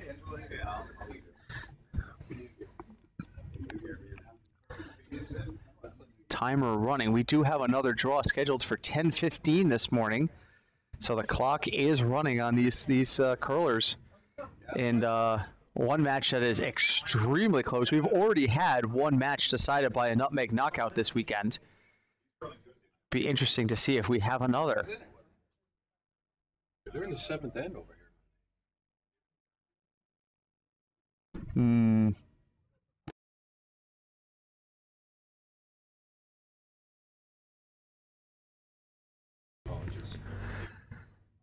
So we're It's a little green on the scoring.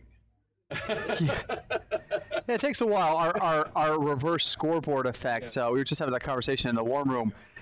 Our scoreboard is designed for the tags are actually end numbers and the red numbers are the total score. So it does take a little getting used to. It's kind of, particularly for fans of baseball, it's the exact opposite of what you've learned your entire life to look for. But the scores are accurate at the moment. It is 6-3 in favor of Kwan, and it is 4-all over on sheet B. Yes. Great match going. Both matches have been back and forth and really great shot making. It's so nice to see, particularly 8 o'clock in the morning. Robert pick up his deuce in No, Robert unfortunately got swept to the back of the house, and he only got 1. Oh, look at this shot by Craig. Craig Steffen right by. Go deep. It's perfectly covered though. It is nicely covered, and unfortunately the lineup is not good for Libby. That is not a good lineup. I take them off. Well, it's a great lineup for Jack. It's not good for what Libby wants to do. So Libby's going to say, all right, I'm going to take something out of the way. I need to get at that stone and need clear line of sight on it, so I'm just going to open it up. Folks starting to wander in to the warm room. Here comes the shot on B. Hillary's? Yeah. Definitely take out weight. Sweep it. Gotta hold that sucker. The double. Could be a double. Is there a double here? Alf says, give me the double. Yeah. And there is. What a gorgeous shot. Whoa! A gorgeous shot, and the warm room erupts. That's a game saver. Oh, Hillary. Bell ringing and everything. She was really just trying to get that front one out so she could get at the one inside the 4 foot, and ends up getting them both and setting herself up nicely with a stone she can move later if need be. Red is shot, too. Yep, right, and leaves herself a shot, and Jack is not going to leave her an opportunity with that red stone. He is going to try and take it out right away. The catch is. So a gorgeous draw by Craig Steffen is followed by a gorgeous takeout. That takeout was, who was that takeout? That was Hillary. Hillary throws a gorgeous takeout. And another takeout coming. Now, problem is, will it jam? And no, they will trade spots there. And so we are back and forth here. Let me study. Let's show you the near house view so that you can see what's going on over on A. Corelli has set up a couple of guys out in front in the 12 foot, but we are still on second rocks? I believe, yes. We're on second rocks over there. I'm a little worried about their timer. I don't know that they're going to get 8 ends in. I think B is in better shape time-wise. Now, is that the responsibility of the vice to keep it moving along? It depends on the team. I've always kind of kept an eye on it when I played Vice. If I feel like there's a lot going on as Vice and I'm working on different things, I'll sometimes ask my second to keep an eye on time, but... Somebody ran him over.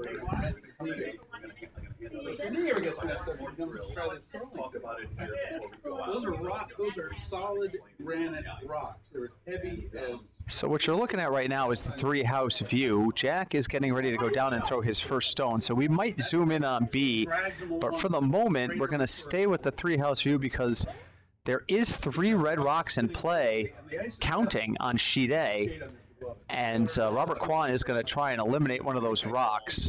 And if this goes really perfectly, he has a chance to hit and roll in. And it's pebbled like a driveway, like a pavement. Oh, that's... It looks light to me, but... Out on the rink over there, and I tried to throw it from the goal line. Get lucky to make the blue line. Because when I grab the ice, it just sucks. It's coming in, though. Let's see what it does. So these things glide on the top. And it is going to just miss the red guard and go through. Really tight shot. Meanwhile, we're going to go back to B because in comes Jack Miller's shot. So you've got the overhead. Should be coming into view. Look at this. And it is going to get right into the 4 foot. The only problem with that shot is you can see it. It's open. Yeah. And the angle is there for her to potentially double off the back guy. I don't know really what that gets her. It is second stone back there. It's not like if you're in the center circle. So yellow's got the... So Libby will take her first shot, but she's not thinking double, which is, you know, smart. She wants to play in the 4 foot. So she's going to try and nudge Jack out and then roll over and behind cover to the other side of the center line.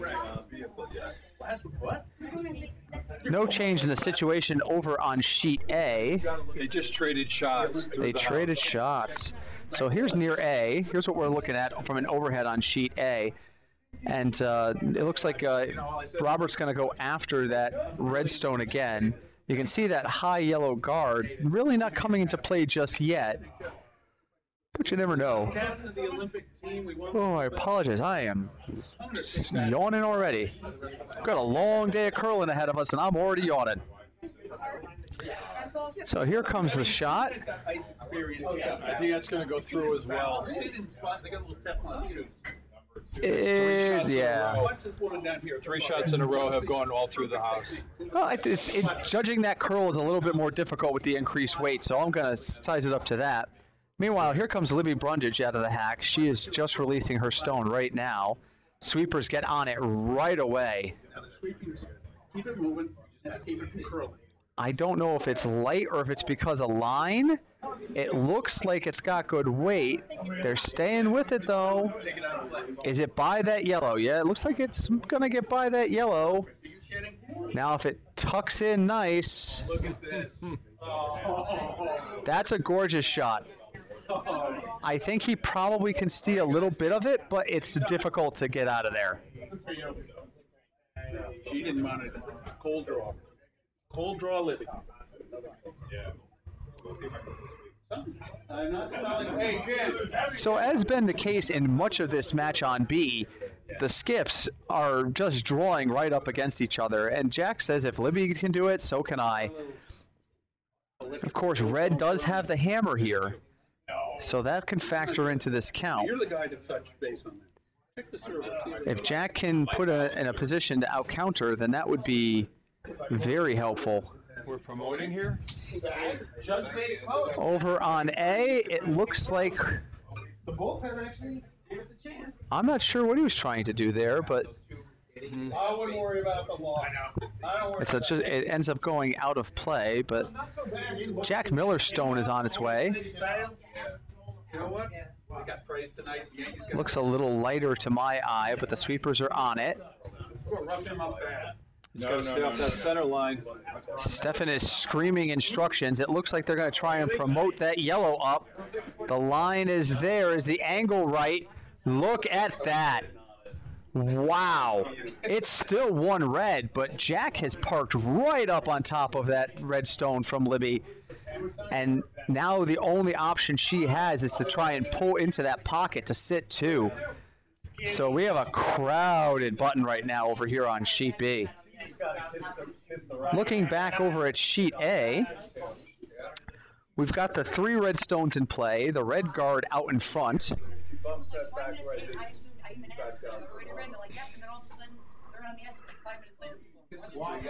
And Robert Kwan is out there getting ready to deliver his first skip rock.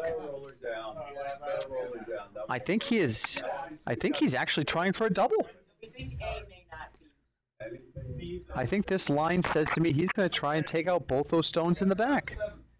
He's setting up. We're going to go back really quickly to sheet B because Libby's stone is underway.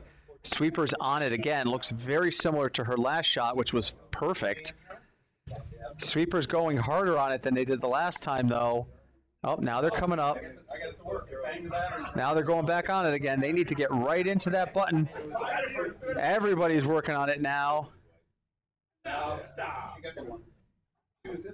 And it does not get where she wanted it to go, so it's only going to be the one. So that should be one red if I'm watching that correctly. Meanwhile, the takeout by Robert Kwan succeeds in removing one of the stones, but not both. So there's still two red stones counting. He also now has a biter on the outside back 12.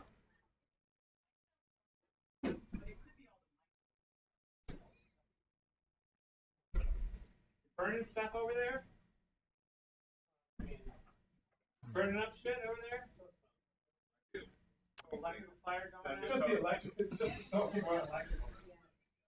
So we are now looking at Corelli's shot goes a little long, and it's definitely out of the houses. It took out his own. Took out his own rock there, and is now, it's still on that back line, so it's in play. They haven't kicked it out, but it's out of the house, so there's only one red stone in the house right now. So Robert Kwan will go and try to draw. And it looks like he's going to try and draw to what is on your screen, the bottom side, which is the left. If he can tuck in there, he can force Corelli to outdraw him or steal one. Very back and forth matches here today. Robert Stone is underway. They're in the 7th end on B. They're on the lead rocks. We'll cut to them as soon as we're done with sheet A here. Does not appear that sheet A is going to get all 8 ends in as the clock is about to expire. The shot from Kwan goes out of play but takes the red one with it. So Corelli will have a draw for 2 with his hammer. So Corelli just needs something better than a biter, and he should be able to take 2 here and cut the lead to 6-5, which means he will need to steal in the 7th to possibly tie or win this game. Let's see, his shot is coming at us right now.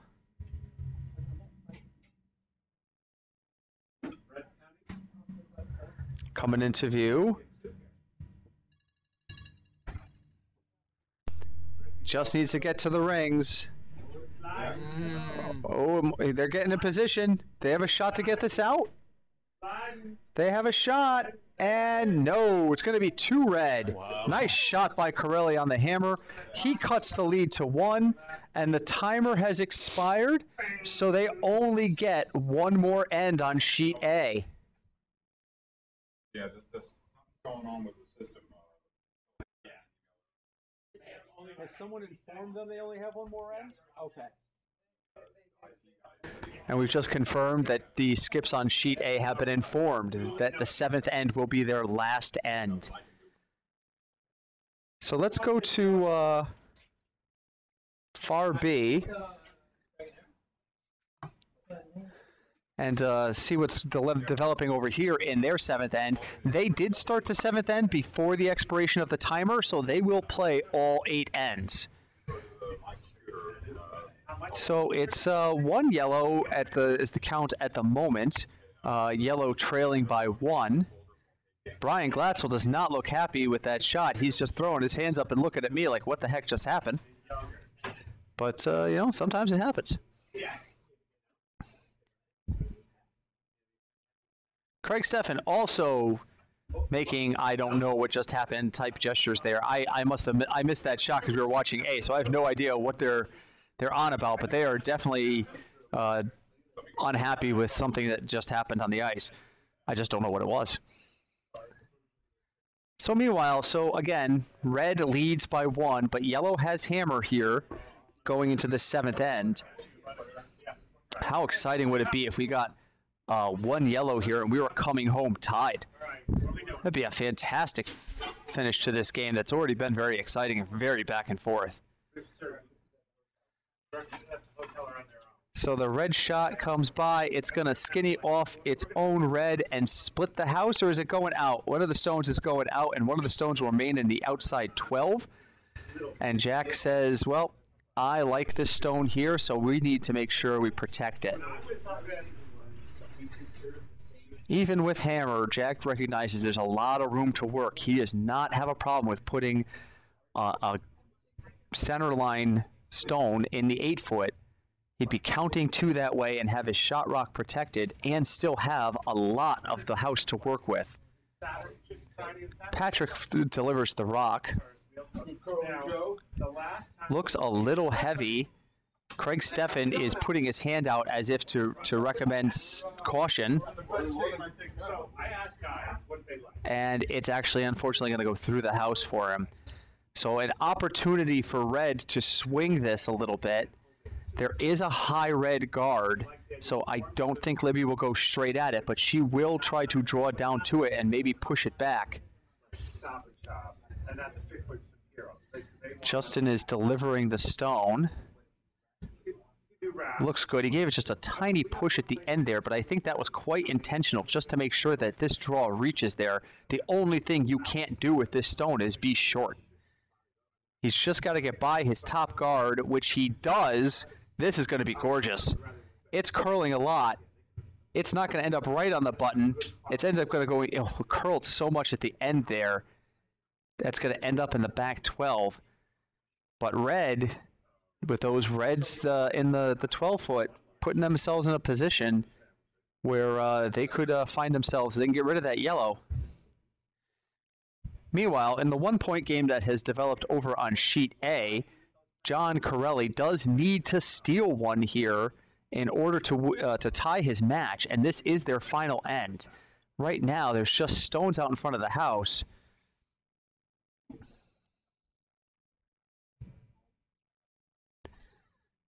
Scrubbers are working it.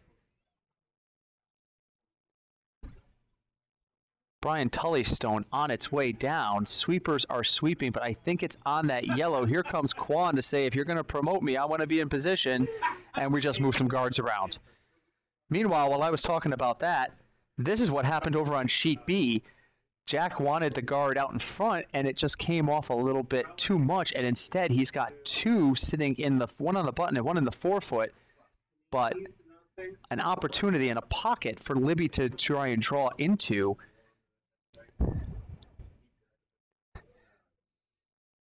I see the members of Team Miller talking about their shots there. I think something's moving differently than they anticipated. Here comes the shot into view. It's got to curl in a little bit. It's just going to be a touch wide for where they wanted it to be. If that had just curled a little bit more, it would have been gorgeous. So that leaves an opportunity for Jack Miller to guard what he has right now. We're going to switch over to the 3-sheet view because over on A,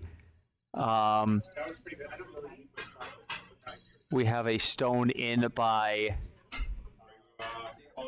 Corelli into the 12-foot, but he's going to try and outdraw that. He does not want that being his shot rock.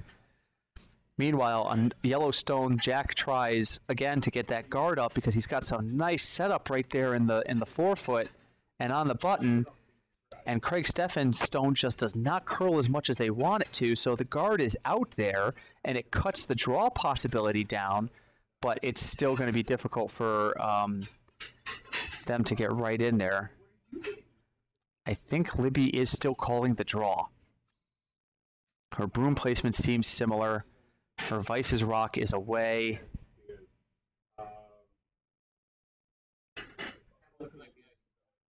And the shot is coming down the ice, but it's going to hit the guard, and now the center line is wide open.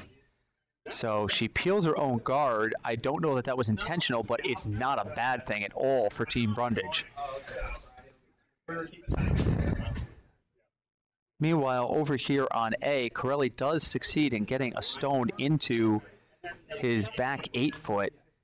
Here comes Robert Quan trying to outdraw it. He skinnies by his guards, and he is right on that stone, and he is going to hit, and he is going to roll behind his own guards. Can you outdraw that? Yes. Can you hit it? Probably not. So a nice shot. We have some. It's impossible for me to center on one game right now because both these games are crucial in their end. Jack gets the guard back, and now he's got a nice little wedge formation up there, or a wall, for the 3 stones that he wants to guard. And Libby now has to decide how does she best try to swing this end back into her favor.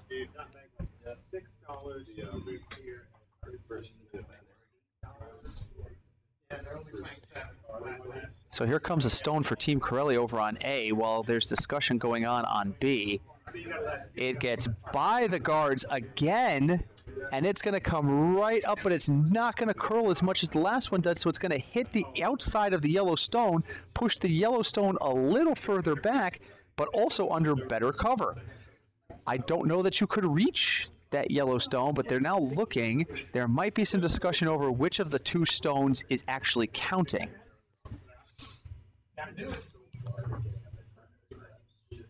And Robert is not going to mess around. He says, please put up a guard here. I want it counting, and if it outcounts both of the stones, that's fine by me. I just don't want a path to the button open right now for Team Corelli. Libby Brundage appears to have decided she is going to peel and try to open the pathway and force Jack to put up a guard. She is unfortunately operating without the hammer here with a 1-point lead. Stone coming into view over here on sheet A, and it's by the guards again, but instead it's going to hit, and it's going to roll over, and now there's 2 yellow behind the tee line, and that draw still was wide open. So John Corelli's going to try and draw down. He has got to score one here. If he does not steal one, his match is over. Literally, because the timer expired. Meanwhile, sheet B, because there are a few rocks ahead, does have the luxury of the 8th end to play still.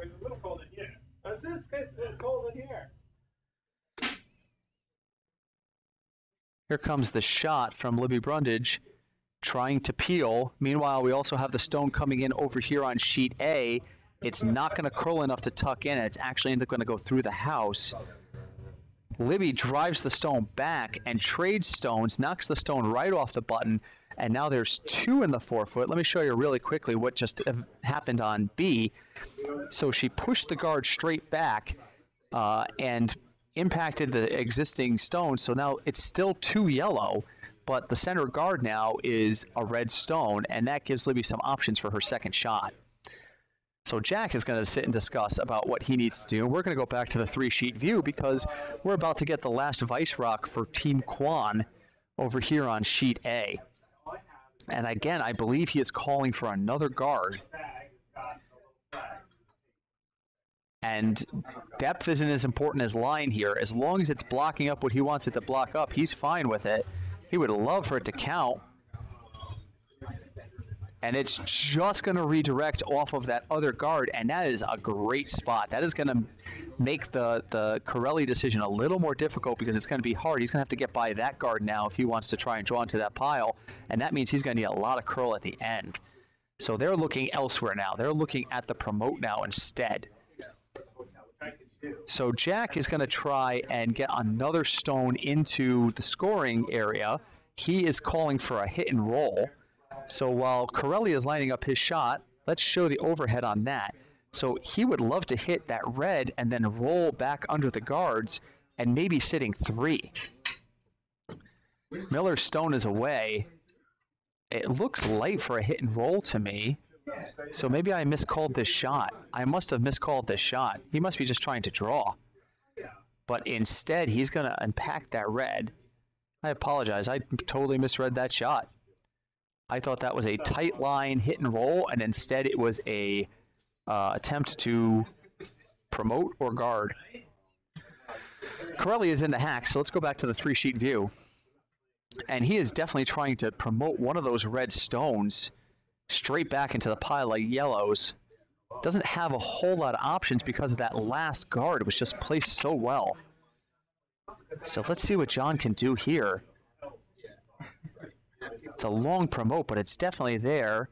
And he gets by the first one. He hits the second one, and it's getting promoted, but the angle isn't perfect for him, and unfortunately it's going to miss the pile. That was a beautiful shot by Corelli. It's just, you know, you hit that wrong angle, and it's so tight of an angle. You're talking about a number of single-digit degrees.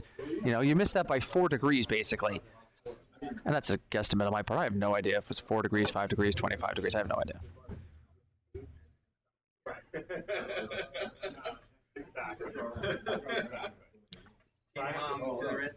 So meanwhile, Libby is getting ready to take her final shot. Kwon is discussing his. Libby is talking to her sweepers down here on the near end. But it looks like the discussion is, can we get this all the way into the button on this side? So let me show you what they see. Well, they don't see because they're not on the roof, but if they were on the roof, this is what they would see. That whole side's open. The question is, and I think this is what they're discussing, is there another way for us to get in there? I don't think the promote is as attractive as it was before, particularly with this entire side of the ice open, but they have got to get to the button in order for this to work. Robert Kwon is heading this direction on sheet A to deliver his last rock. So we'll stick with Libby because Libby is in the hack and Robert is getting set up. This is a big shot for Libby. All the skips, all the players today have just made such fantastic shots when the pressure has been on. Sheet B, no exception. Libby and Jack, particularly with their stones, have dueled magnificently this morning. I can't curl this well at 8 o'clock in the morning. Sweepers are on it for Libby. Stone is coming into view. Robert Kwan is also releasing his stone, so as soon as I can, I will go back to the 3-sheet view. It looks like Libby's is going to be short, so I'm going to swing back because we want to see what happens with Kwan. Libby's stone does come up short and leaves Jack a possibility, if he can find a way in there, to get to 3. You see Robert Kwan's rock coming in on the left-hand side. He throws a guard trying to prevent any sort of promote. They each have one more rock on sheet A, and then their match will have to end because of time. So Jack is going to attempt to hit and roll in for 3. If he hits this and sits anything better and sits even a touch of white, he takes 3 points, promotes the score to 7-5, and then we will have red coming home with the hammer down 2. This is going to be a heck of a finish, folks.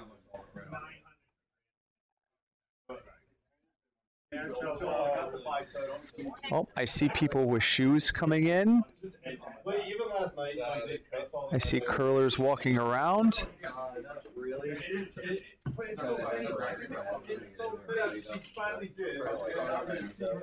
So here comes Jack Miller's shot. Corelli is still weighing his options down there. So here comes Miller's shot. Miller trying again to hit and roll. It looks like it's got good weight. Line would be your issue here. So let's give you an overhead on this. Craig Steffen is watching it carefully. I don't think it's going to get as far out as they wanted it to, so they're going to try and tip this guy in, and they're going to get the job done with plan B. So they're going to get 3 yellow. And again, and I entirely possibly misread that. I could have sworn Jack gestured at the red stone, but he gets his 3 regardless, and now the score is 7-5 in favor of Team Miller with 1 end left to play. They have to come home because they were ahead of the timer, so Libby needs 2 to tie here. I'm just double checking. Yes, the score has been posted at 7-5. Meanwhile, Corelli has come back down the ice, and it looks like he is still trying to promote? My goodness, this is a gutsy call. I would not be able to make this shot. But then again, that's why he's sitting out there and I'm sitting in here. Shot is on its way. It is heavy. Watch on the extreme left of your screen. You should see this stone coming into play in a moment. Here come the sweepers. Here comes the stone. And unfortunately, it's not going to hit where he wanted it to hit. It's going to go through the house. So the hammer is upcoming right now. Oh, we have handshakes. We have handshakes. Oh, that's right, because Team Kwan is leading, and this is the last end, so there is no need to throw that stone. Team Kwan will take their 2 and win this match 8-5.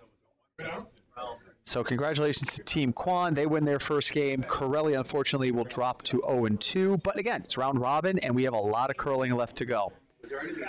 With that match over, that gives us the opportunity to focus in on Sheet B. So what you are seeing is an overhead of the Sheet B house.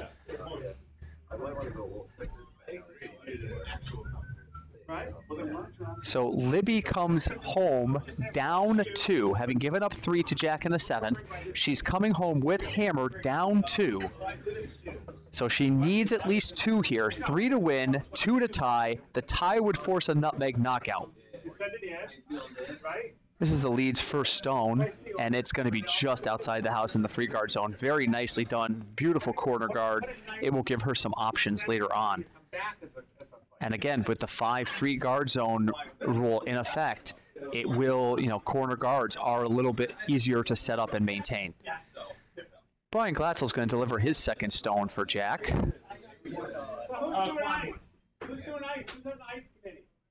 And the stone is, Steffen initially is scrubbing and then saying, wait.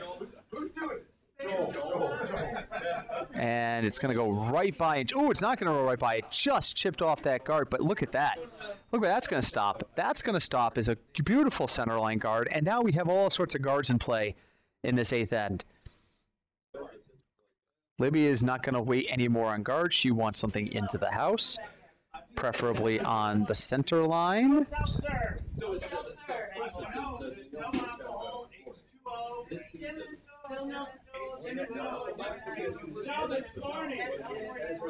Stone underway. You can start to hear some background noise here in the warm room. Sheet A is coming in right now, so they're getting a nice round of applause. Here comes the stone from Libby Brundage's team. It did not curl as much, but she ends up promoting herself and getting 2 stones into the house. So she will sit 1-2 with both stones being very exposed on the right-hand side to the top side of your screen, right-hand side from my perspective.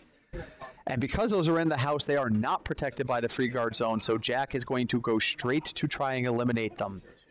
It looks like Jack's strategy here will be to eliminate stones because he knows she needs 2. If he can take stones out of play, those are potential points he can eliminate. There you go, man. There you go. Scrubbing it hard. It's coming in pretty good. This will be a matter of line. If it hits the inside, there's an outside shot at 2. It hits the inside, but it does not hit the other stone. And the yellow stone rolls out of play, which is fine by Jack because he does not want to give them anything to hide behind right now. That is the 5th stone of the end, so now all stones are fair game. I want to thank everyone who's joining us live this morning. Oh, Sarah, I just got your message. Thank you for testing the chat. It is absolutely functioning. So Sarah is watching her daughter play. Glad you could join us this morning, Sarah. She has played beautifully. I have not had a chance to see Libby play in quite some time, and she has her entire team has played beautifully today. This has been a fantastic match to watch. Finally, on a Tuesday, we're going to show up, and you're just going to be like, Stone coming in for Team Brundage. Looks a little heavier. Justin looks a little disappointed in it. Yeah. Might dig in for him. Nope, Jack is going to make sure that does not stick around. And Jack is now going to say, let's get rid of this other red one. If I can start eliminating stones, I can eliminate potential points. Done there. Leave like 9:30 probably. Hit ball, no matter what. And I'll be like, look at the play. The 10:15 folks are starting to roll in. I see the folks from Colgate coming in. Had a lovely conversation with them last night about fantasy football. Yeah. It's what happens when you put a beer and Brit in between streams. The fantasy football chat erupts. Here comes the yellow from Patrick. It's got to come out a little bit more. It might just catch a piece, and it will just catch a piece, and it's enough to push it out of play and for the yellow to go out. So it's an empty house with a couple of yellow guards out front. That is kind of what Jack wants to see. So now Libby has got to find a way to set this house up for 2, which is not, I mean, we're only on second rocks. This is she's got 5 rocks still to throw, counting the one that Justin's getting ready to deliver right now. There is definitely a potential for her to make this happen. As Justin comes back, he is going to start delivering the stone right now.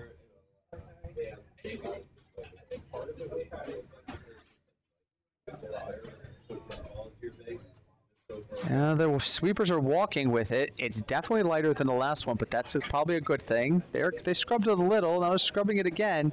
This one's carrying a little bit. I think it could slow down for him, though. Is this going to sit for him? It's going to go to the back of the house. Jack is going to watch it, and Jack is going to watch it finish right in the 8-foot in the back of the house. So now Jack has an interesting question. Does he take out that stone, or does he just try to sit on top of it? He knows Libby needs to get 2, a minimum of 2. So I kind of like the sit here, and I think that's what he's calling. He's got a wider broom than I would expect on a take. Craig Stephen stone is underway. It's a little heavier than I would have expected for a draw, but I could be misreading that completely.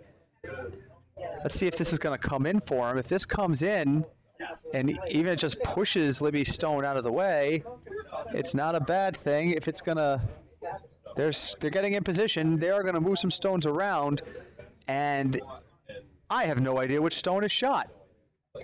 Red. The word from behind sheet B, who have a better view than I do, is that red is still shot. So that now Libby has her set up for what she wants to do. So she's on to Vice Rock. She has a total of 4 rocks available to her, not counting the 4 rocks to be delivered available to her. She is still very much alive in this match. So she's looking for a center line inside the 8 foot so that it's both guarding and counting. Sweepers are just starting on it now because it looks like it's slowing down, but they want this in the 8 foot. This is one of those shots where you got to have the right line and the right depth. And I think it's going to get there. It's not going to tuck in as much as they wanted, but it is definitely going to be counting. So that is 2 red counting at the moment from the perspective that I can see. And now Jack has to decide how he wants to try and prevent Libby from getting the 2. Very back and forth. Patrick giving some input down here on this end of the ice. You can probably just see his feet by the nutmeg logo. And they're going to remove a stone. If he hits this just right, like perfect angle, there's a shot for 2. But realistically, Jack just wants to get at least 1 stone out of play and not jam on himself. I mean, if he nails this straight back, he could jam on himself, and that would be really bad for what he's trying to accomplish. He needs to hit this on an angle. Yellowstone coming in, plenty of weight. Sweepers jump on it. Hits on the angle, hits the other red, and it's going to be a trade-off, but they will sweep the red back behind the yellow, and now yellow is shot. Those stones are very close together. It would be very difficult for her to edge one of those out. Right now, she would need to cut a certain way. So she is going to, again, try to put something in the 8 foot on the tee line and then make some stuff happen with her shots. Again, the game situation, this is the final end. Libby must take 2 in order to tie this match. She does have the hammer to work with. Stone has got good weight. It is starting to curl. They need it to curl a lot more. I think they've gone to plan B, which is to rest up against that yellow, and that is a beautiful shot too. Not exactly what they wanted up front, but sometimes, you see a shot coming halfway down, and you say, you know what, this has got a better opportunity to serve me this way, so you go to plan B. When I skip, I use plan A, B, C, D, and E, and I hope that I don't end up with plan D or E. So there's no shame and nothing wrong with how that ended up. That is actually a fantastic position for them. And it's going to force Jack to try and follow them down. Or possibly draw under cover to outcount them. With those stones arranged the way they are, it's going to be really tough for Jack to knock that red stone out. So he needs to make sure it does not get involved in the final count.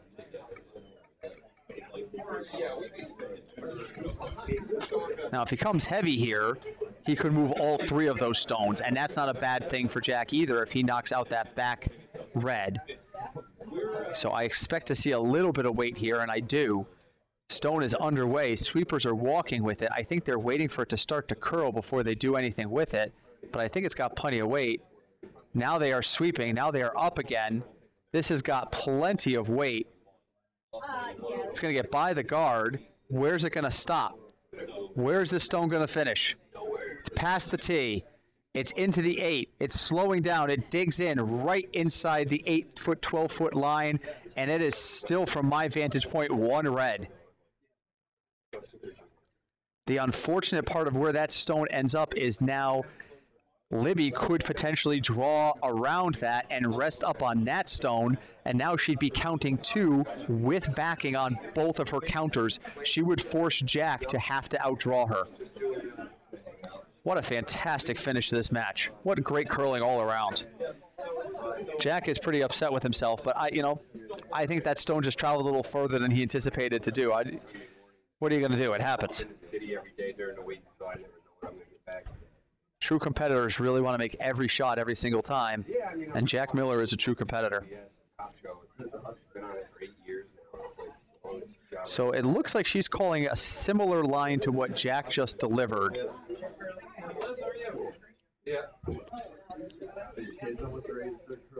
And again, if Libby does take 2 here, it would force a nutmeg knockout.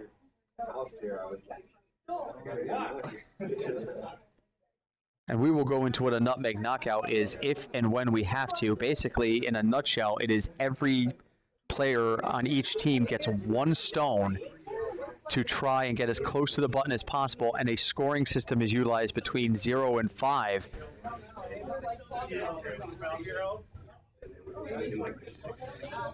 Alf is out there from the ice crew waiting patiently for this match to end because we do have another draw up at 10:15.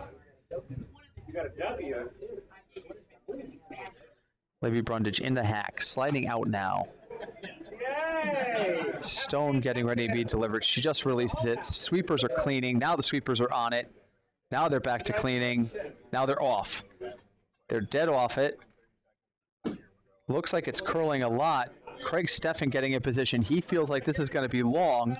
It does look like it's got some decent weight, but where is it going to end up here? Who would that be? Get up against that yellow. That would be gorgeous. Look at that. What a nice shot by Libby. It's not exactly where she wanted it because there's a little separation between the rocks, but she is sitting two, and now Jack Miller has to find a way to make sure she does not get two. And they are going to just follow her down and try to put it right where she just put it, a little closer to the button. If they can do that and freeze to that red stone, it might be very difficult for Libby to get the two that she needs. So this is a crucial shot here for Jack. You don't need to tell him that. I guarantee you he knows it. Guarantee everybody on the ice knows it. No, it's definitely not there. Alf Winter is pacing over there on the left-hand side. He's out there because he's part of the ice crew, but he is also watching because his daughter is playing lead for the Brundage team. He may be out there for the ice crew, but he is coming across as the nervous dad at a Little League game, I'll tell you.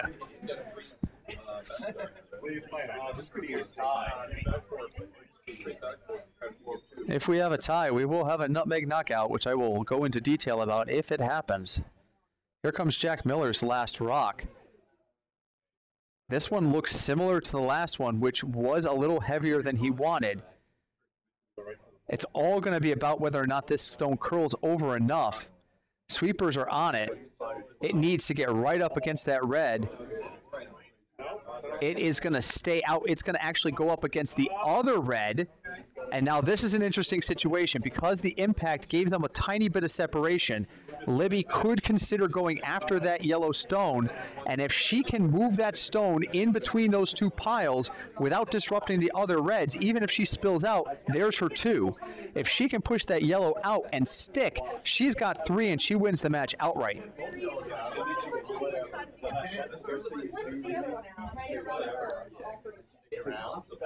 So I think that's what she's trying to do. It looks like a heavy draw. She doesn't have to get that yellow stone out. She just needs it to not be counting in the final tally. So if she can just push it into the 12-foot or move it enough and stick around so that she's counting both the stone in the back four and the shooter, she can tie. This is why I love broadcasting matches at Nutmeg. Shots like this, the entire war room is on its feet and behind sheet B right now. Folks warming up for the 10:15 are pausing their warm-ups to watch this. This is literally the match in one shot. And you'd think we were on a golf course. It got really quiet as she lined up the shot in the warm room. She just releases. The sweepers are cleaning. I know. Cleaning. They're just staying with it. They're waiting. And now they're going to start to scrub. Well, no, they're cleaning. Here it comes into your view. You need a little bit of weight on this. It's got to move that yellow stone. And that's two red. We have a tie match. Eric, you're on. We have a tie match. And Eric is going to go out there, and Eric Sebastian is going to go out and represent the board and supervise this nutmeg knockout. So, let me give you a rundown if you've never seen a nutmeg knockout before.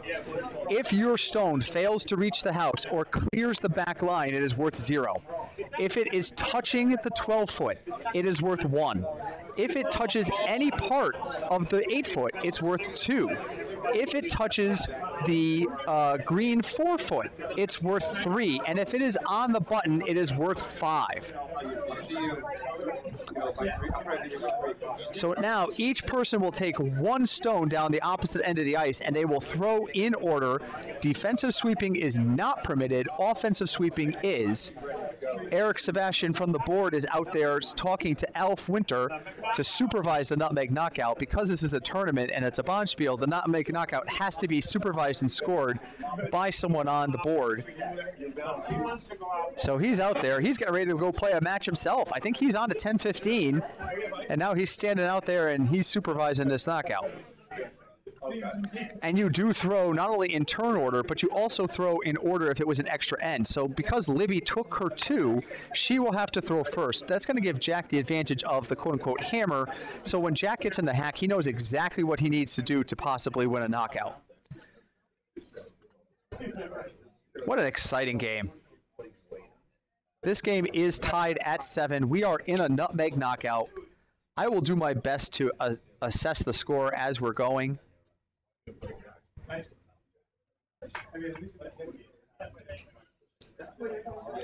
Shot is underway, and again, this is basically everyone is making a draw to the button. You want to get your stone on or as close to the button as possible. Emily's shot looks a little hot to me. Again, defensive sweeping is not permitted, so Jack can only sit there and watch and see if it's going to stop and play, and it will not. So the first stone for red scores 0 points. So we have no score in the nutmeg knockout. Brian Glatzel will now line up and take his knockout shot. Jack will set a broom.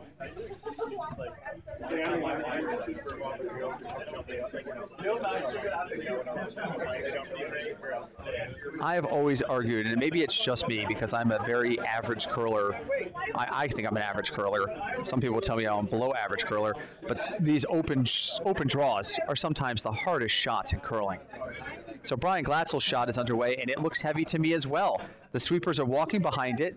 Craig Steffen has got his arm out as if to urge calm. And this one is also looking like it's going to squeak right through the house. And so 1 stone for each player is 0 points. Into the hack steps Justin Arndt. I'm going to go. Justin is, again, like I've said earlier in the broadcast, I've played multiple times with Justin. Fantastic curler, wonderful person. And this is the kind of shot he lives for. Let's see how he does. His looks a little lighter, but it still looks like it's got really good weight. One of the sweepers is going on it, comes off. They're staying with it. Now the sweepers are on it. It must be starting to slow down. Sweepers are on it. Sweepers are up. I think it's got plenty of weight. I think the sweepers are really only sweeping for line right now. It is going to get to the 8. It is going to get to the 4. I'm waiting for a ruling from Eric. Eric is standing over the stone, and they are debating whether or not it has a piece of the button. Eric is making his ruling. That's a 4 point. It has got a piece of the button. I apologize. 4 points for the button. It's 5 if it covers the pin. So that is 4-0 Brundage right now in the knockout, but she's a stone ahead on Jack. So here comes Patrick. Patrick will throw his stone and try to change this lead. His stone, that weight looks really nice, I think. The sweepers are going to go they're just cleaning. They're walking. They're off it now. Should be coming to view. Now they're jumping on it. Nope, they're off again. They're on it. They're sweeping hard now. Here they come. Into view. It's got to get into something in the rings to get points. There's a 1. There's a 2. That's a 3. So that'll be 3 points for touching the green, and the score is 4-3 in favor of Brundage with half the stones thrown. We're now up to Vice Rocks. 4-3 in favor of Brundage in this crucial tiebreaker. Brundage is 1-0 so far in this tournament. Miller is 0-1. Both teams would really love a round-robin win this morning. Here comes the stone. Justin is just cleaning. The other sweeper is right off. It looks like it might be just a touch heavy, but what the hell do I know? They're still cleaning. Now they're sweeping. It's coming into the circles. It's worth 1. It's worth 2. It's worth 3. It's worth 4. Is that a 4-pointer?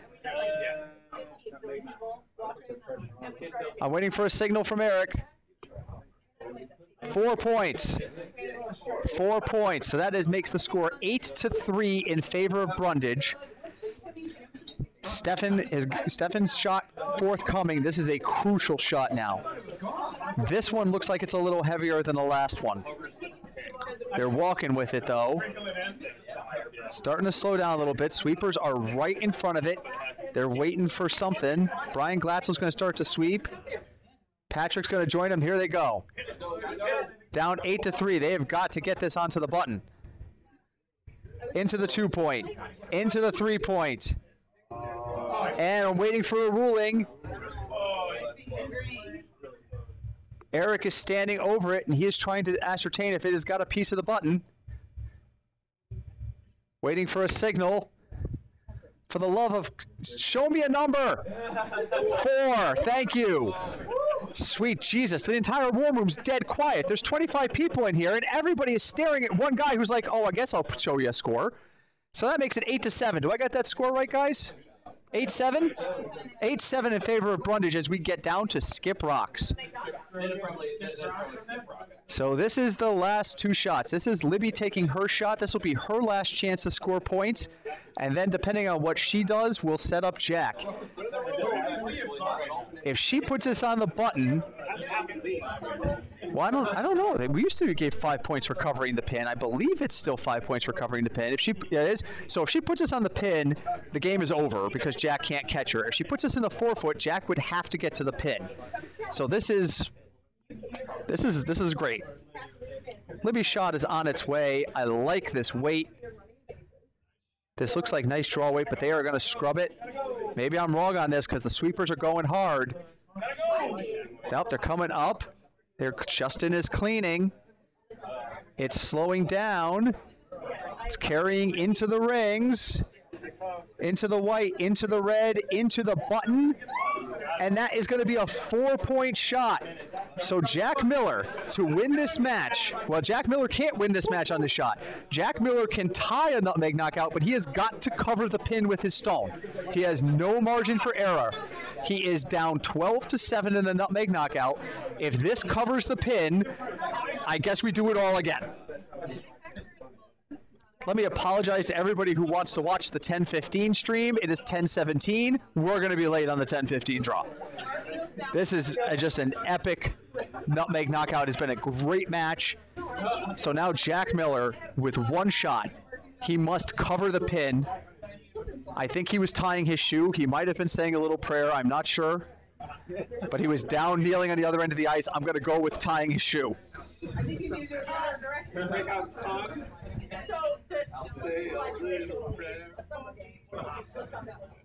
Entire war room is on its feet except for me because I'm lazy.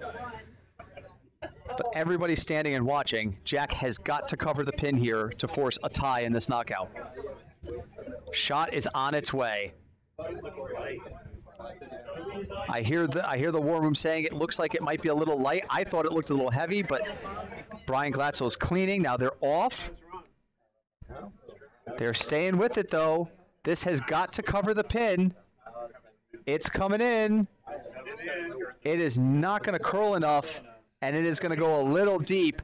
So technically that is a 2-point. So 12-9, Brundage will win the knockout and win the match. What a fantastic match. I am going to go off the air. We will have another draw coming up for you as soon as the ice is prepped. Alf is out there already getting ready to pebble. We will have the 10:15 draw probably in the realm of 10:30-ish. Thank you so much for tuning in. Again, we will have draws all day long. Please come back and watch us on the stream. I really appreciate you guys taking the time to spend some time with us and watch some great curling. I am Britt, and I am signing off. We will see you guys soon.